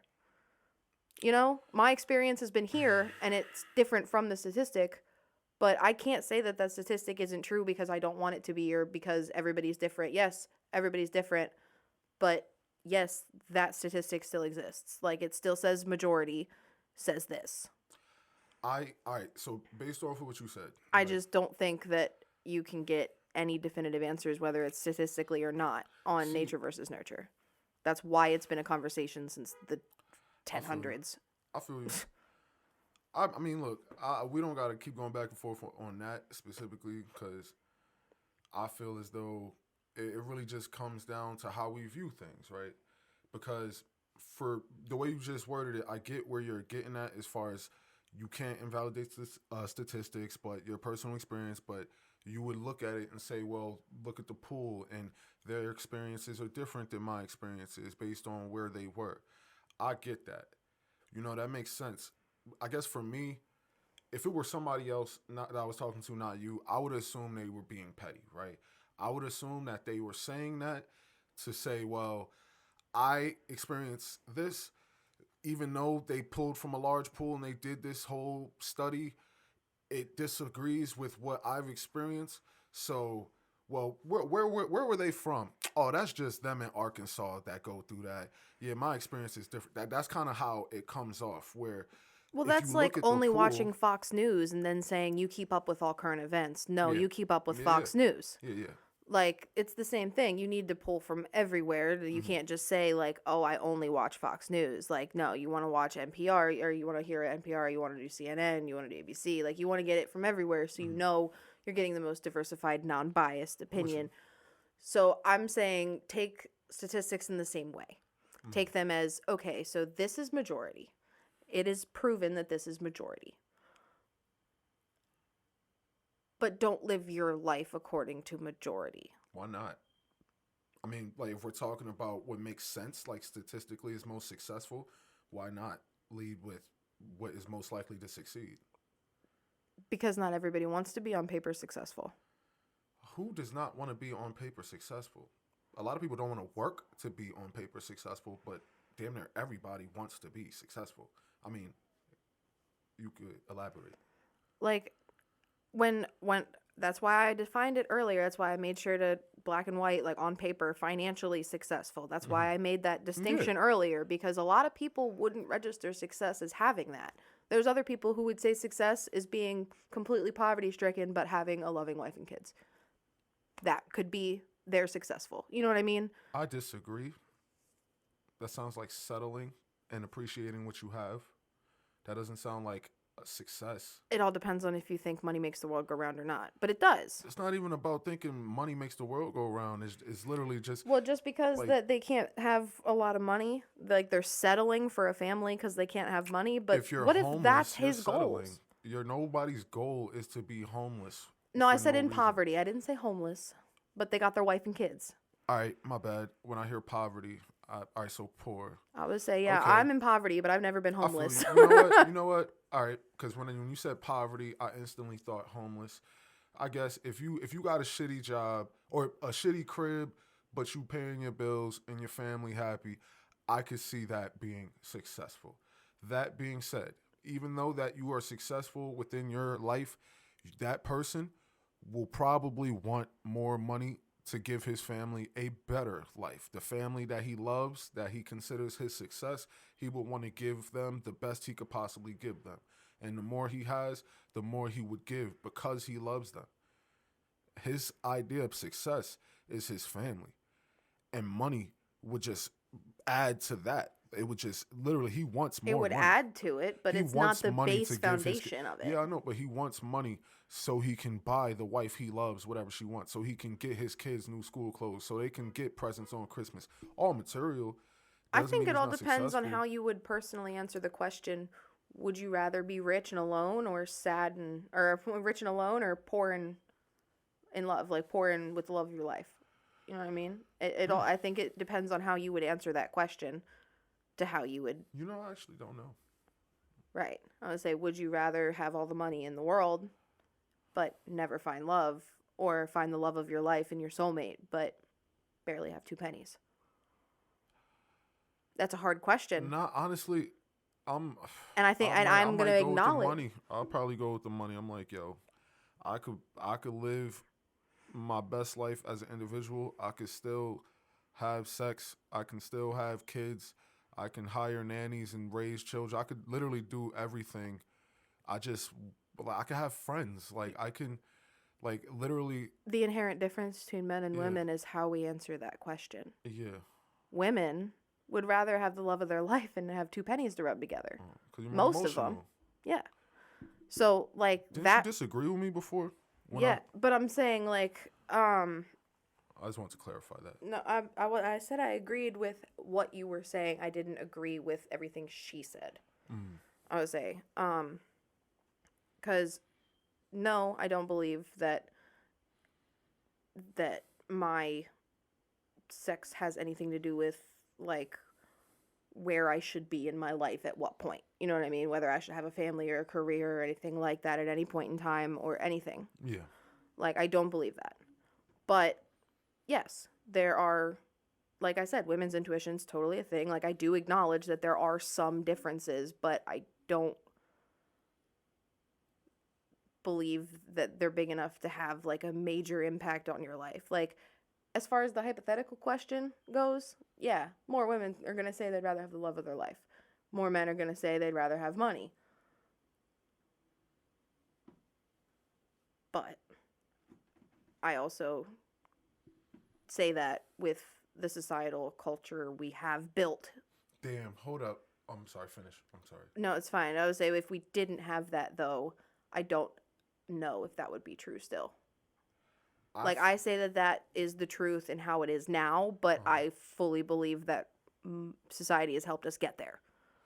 But I don't know if I'd be able to say the same thing. I feel as though... What was the thought that, like, that thought that just boomed in my head is because once you said that, like, how most men would take the money and most women will want their soulmate and 2 pennies, right? I don't think you're going to like what I'm about to say, but realistically, right, I think when we sum it up, it's because men innately are trying to build. Like, in the way she said in that video, like, men are constantly taking on more, but they won't. Men are obsessed with status. So we're obsessed. And you guys are constantly comparing yourselves to the other men. We are, but because women are obsessed with status innately. Now, the reason I was bringing this up is because the man, think about a person like you seen Castaway with Tom Hanks. Yes. Tom Hanks goes on the boat. I mean, not on the boat. He goes to the island. He's stuck on the island, but at the same time, he's trying to figure shit out, right? Mm-hmm. So at this point, he's looking for resources. He's doing all this shit, right? Now, anybody would do that in that situation. Mm-hmm. Now, that is something I feel like is just human, right? You're doing what you got to do to survive, right? But outside of that, when we're in society, when we're in our nature, and I think that's where we get fucked up, because to me, nature is what it is. We are men, women are women. Society has, I feel like it's a double connotation type of thing, because we talk about it on a psychological level, an influence level, but we misunderstand the whole idea of, in the very beginning, there was still man and woman. From the beginning of procreation, we were man and woman. The idea of society has been turned into this whole construct based on psychology, based on understanding sociology, based on understanding all these different things. Cool. But prior to that, it was nature. Prior to that, the man brought home the wood, chop, and woman was cooking shit. Now, we could call that super simplified, but it comes down to what it is. The man got more options if he was stronger and was able to chop more wood. The woman, I just want to finish this thought. The woman would have more options if she was younger and she was beautiful and fertile, right? When it comes down to it, the man wants everything. He would pick that million because at the end of the day, he knows that even if he don't find the love of his life, he will have everything else. And a woman is going to choose her soulmate because she knows at the end of the day, that's what she wants more than anything else. Where men want to provide, she chose her soulmate because that was the end goal. That was it. Like most women live their whole life and they want to have a family. They want that soulmate they could bond. Most women are told from birth that that's what they're supposed to want. No, I don't disagree with that. And I'm saying they were told that because that was natural. And we're getting to a place where a person could say what they naturally want, and we're told that we don't want it of our own option. We want it because we were influenced to want it. That is a really problematic thing. I think you would very much enjoy an anthropology class. Probably. I like watching bones. Yeah. Forensic anthropology. I was about to say it's slightly different. I was say anthropology is the study of the people and cultures when they're alive, but I think you would. Oh, that explains why forensic is put in front of it. Uh-huh. Okay. Yeah. Um, but no, there's so many, like, my college anthropology, like, it reminded me because you actually touched on a few things that we went over and we learned in my freshman year anthropology class in college. Teacher was a crackpot, but it was pretty much that same conversation. It was because these civilizations would be hundreds and thousands of miles apart. And some things they would be doing completely differently, which is reasonable because they're hundreds of thousands of miles apart. But then there are some things that they do that was just the same, but it makes no sense because their cultures have never interacted with each other. Why do they do the same thing? And that's where the discussion comes in. That's nature. That's a whole other conversation to continue, though.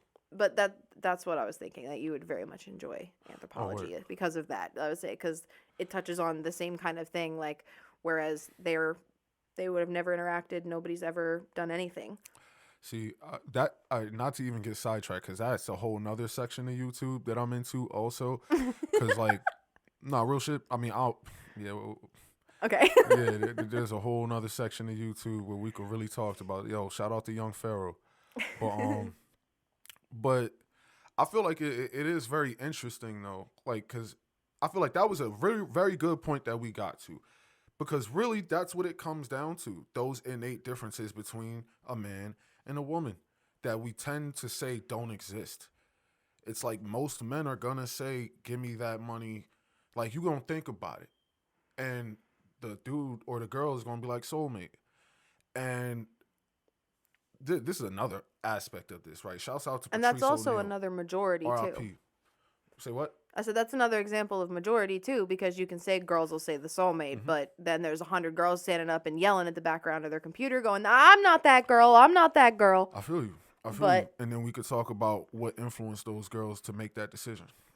But, right, the way I look at it is we need to start moving forward understanding how we are and stop feeling bad about how we are. Stop, like, questioning each other about what is socially influencing and blah, blah, and just talk and say, yo, what do you want? And vice versa. And I brought up Patrice O'Neal, right? This is some extra, right? A lot of dudes might get put in a bad place, right? Where they have not a lot of success with women. They have a bunch of just negative insecurities about themselves, so on and so forth, right? And then some people will help them out, but they flip them to like an extreme where they treat women like shit. They're trying to be manipulative and they're trying to do whatever. But then I was watching an old interview of Patrice O'Neal, and he was talking to another woman, and she was like a porn star or sex therapist or something, but it was on a radio show where they were having a talk. And one of the things he touched on, where I feel like most women would not want to hear it, is what he said: women overvalue themselves based on their vagina. It could make an ugly woman feel like Beyonce because she has a vagina between her legs. And that right there, obviously, most women will talk about, well, that's not true. Like, we feel insecurities too, and it doesn't matter. I feel blah. Okay. Yeah, but anytime women feel insecure, they're taught that they have the power because all men want is the pussy, and they have it. So they have all the power. Yeah. And that's what... And that's it's another toxic stereotype that's perpetuated. It is, and that is another thing. I feel like women believing that has led men to go extra toxic in a sense, right? If a woman, and Patrice brought this up, he was just joking. Like, he says a lot of, said a lot of wild shit that had points to it. And it could come off as offensive and it like takes you aback for a sec. And then you're like, oh shit, well, I kind of see your point. Where literally a dude was talking to him about his girlfriend and some problem they were having. He was like, yo, you need to ask yourself this. If your girl was to leave you, what would you miss? And that right there was an interesting question. And I want to ask women that too. It's like, if your man was to leave you, what would you miss? That way we can start understanding ourselves and understanding who it, like, what it really is that we want, you know? Like, I can't speak from a woman's perspective, right?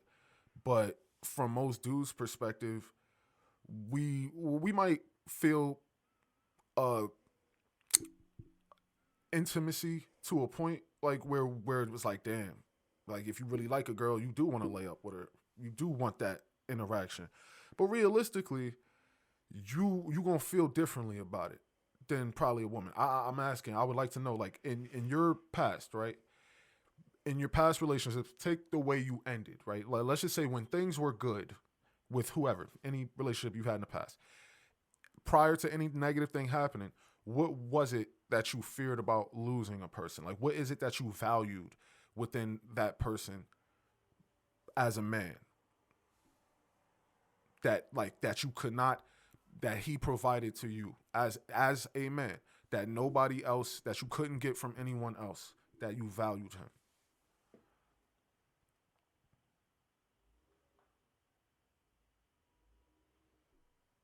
Good dick. That's about it. And that right there is the issue, right? And that right there, other people would talk about relationship choices and how we value each other and how we value people.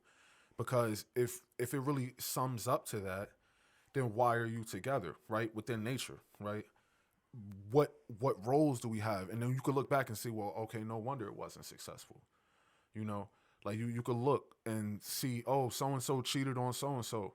Damn, that's fucked up. Me But personally, no wonder when you look at certain shit, it's just what I miss about being in a relationship after a relationship ends is literally just having somebody, like having that closeness, having that person to come home to. Like, that's what you miss more than anything. It's not even so much the person, like, I'm sure every guy is the love of your life, whatever. But, like, it's not even so much the person. It's more of that you had someone to share with. yeah. That's the main thing. Like, and that's what I can't speak for all women, but that's Yeah. what I would say. Okay. I would say not so much the man himself, more of just the having someone to come home to, having a sense of home. Yeah. I feel that. I mean, honestly, it's a lot to this type of stuff. It's so many different perspectives, right? Because outside of, like, this in particular, just on an ideological level, people are starting to apply it to things about, as far as like how you treat yourself, how you treat other people, and how you move forward. You know what I mean? Like, I'm hearing stories now where people are making the wrong decisions within their life. Like, there's this one YouTube channel called Strong Successful Male. It's funny as hell because this dude literally just has a bunch of people send in stories and he just reads them and just comments on the shit that they've done, or say like, yo, you was a simp here or some bullshit, or say, yo, that was a good move. And a lot of it's fucked up experiences. Like, a dude will be like, my wife cheated on me and left me and now she wants me back. It'll be a story like that, right? Or like, my wife wanted an open marriage until husband went and found somebody better. Just dumb shit like that, right? But when you just listen to people's experiences, shit starts to add up. Where you just see in people, like male and female, you see, okay, I get it, and it's all up to how you move as a person. So a lot of these dudes tend to be the softer type, less masculine, less dominant type figures. And you see how they move and how they get manipulated, or how it wasn't even so much a manipulation as them in their own ignorance of saying, "Nah, I can't be," or you're not moving forward with the logical foot, or you're not moving forward with certain feet that you should. In the same way, talked about the man leading with the logic. You're not. You're being emotional. You're not. You're hoping. You're not being logical. And when things happen to lead down this way, it's like, damn, okay, I see. You know, when it comes down to respect between the man and the woman. I was joking with one of my homies. I was like, yo, bro, so think about girls that you fucked with in the past, whether it be a relationship or just like friends with benefits, whatever. Have you ever noticed that if y'all was like having a good time, y'all around each other, it's a good vibe, smash you, whatever, right? And you hitting her up and y'all talk and you hit her up, whatever, everything's all cool. But you ever notice how, like, if you kind of fall back a little bit, she be on you, you probably start hitting more? So it was like, damn, like, yeah. And I only asked him that because I heard about another scenario that was kind of like that. Like, people believe that men, well, or not even men, women are validation based. That's what they said. They said that women tend to go off of validation, and within that, as long as you're not an asshole, you're a good guy, you are a really good dude, she wants your attention. If she likes you, she wants your attention. And if you don't give it, she will seek it, probably. And this all stems from you being an actual good dude. She's validation based within that situation. If you give her too much attention, on average, not always, your attention is valued less because you give it out sparingly. Or, I don't know the word. Was sparingly right? Is that a lot or little? Sparingly is a little bit. Yeah, so a lot. You give it out a lot. Now, I know you probably don't agree with that, but what are your thoughts on that? Women being validation based. Women being validation based in and of itself, I would say there's nothing wrong with that statement. Because we are. From, like I said, from birth. You don't think that scares we are men? told. You don't think that scares men? No, I don't know what you mean by validation based, because we seek validation in the sense that we're told if we get good grades, everything will go well. We get good grades. Or the good girl gets good grades, doesn't cuss, she doesn't expose too much skin. You know what I mean? Like, those are things that we're told, and we say, okay, so that's what we do because that's what we're supposed to do, right? Yep. And we're taught that other people's approval is what we need. Other people's acceptance is what we need. And that's what the good girl has. The good girl is loved by parents. She is quiet. She's poised. She's able to fit into any scenario. We're fucking super women or some shit. Like, and that's ingrained in us so deeply by the time we're a fully fledged personality of our own that I'm not saying it's right, but that is what we seek. Okay, well, if I wear these jeans, I'll be more comfy, but these jeans make my ass look really good. And my husband will like that. So I guess I'll wear these jeans that are uncomfortable and make my ass look good. You know what I mean? It's that kind of thing. It's not, we're putting all of our pressure on you to make us feel validated. Like, that's not the case. Okay. Like, we seek validation in the sense that we want to please whoever we are trying to please, whether it be our man, our husband, our family, anybody. All right. Moving forward from that, right? One of the last things I want to bring up, right? The idea that women, in general, tend to have a hard time taking accountability. How do you feel about that statement? Too broad. I know it's broad, like literally applied to everything in general, accepting accountability. The reason my I say, first knee jerk to that would be a lot of women I know take too much accountability. We blame ourselves for all kinds of things that aren't in our control because we should have known better, or we should have been able to see it coming, or you know what I mean? Like, that's a very big part of most women, because we are taught that we are the pillar of our family. We are the support system of our family. We hold it down for everybody. We hold our husband down. We hold our kids down. Like, it's all on our back. Yeah. And that's what we're taught to believe. And that's what we do believe. I'm not going to say we don't. Like, I'm sure there's somebody out there who's woke as hell saying that that's not them. But it's what we believe. It's what we're taught. So I believe that it, in that sense, is true, but I don't think it's so deep as much as like putting all that pressure on somebody else to validate me. Like, it's like, I want validation. You went back to validation. I thought we were talking about the accountability part. Yep. I would say I was running my thoughts together. Of course I was. Can I elaborate on something real quick? Oh yeah, a lot of us blame ourselves for more shit than that's our fault. I would say I noticed that because we're put all this pressure on ourselves. So when anything falls, it's automatically our fault because we were supposed to hold it up. That was the point I was getting at originally. Okay. To not lose track of my train of thought. No, you good. You good. I'm glad you finished that point. Just to comment on that real quick, most people would say that it's not your job to hold shit up, and you're taking on a job that isn't naturally yours, and that's why you deal with the stresses that you shouldn't otherwise. But moving forward from that, the accountability Which I'm sure part, is true. I would say I just it is Yeah. what it is. but with the accountability part, it was more so, and honestly, I won't even like simplify it to say this is just everybody or majority. I'm still growing my opinions within this aspect of it.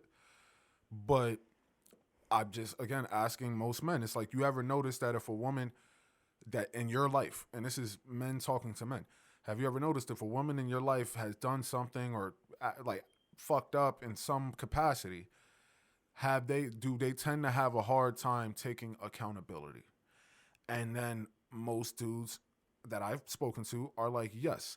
That isn't to say that there aren't a lot of dudes who are not on the same wave and will never ever take accountability for their actions. They're irresponsible. They're children. That's not to take away from that, because that is a thing. It's a big thing and it's a problem. But in general, just men to other men asking, in your personal experience, do you find that women tend to have a hard time taking accountability?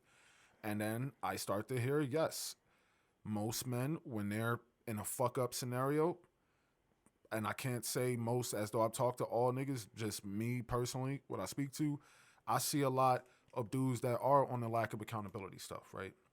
I don't mean to cut you off, but my ride's been downstairs for a minute. I would say I keep trying to blow her off, but she keeps like messaging me back. I would say we might have to continue this another time. All right, we could wrap it up. I'll just say this.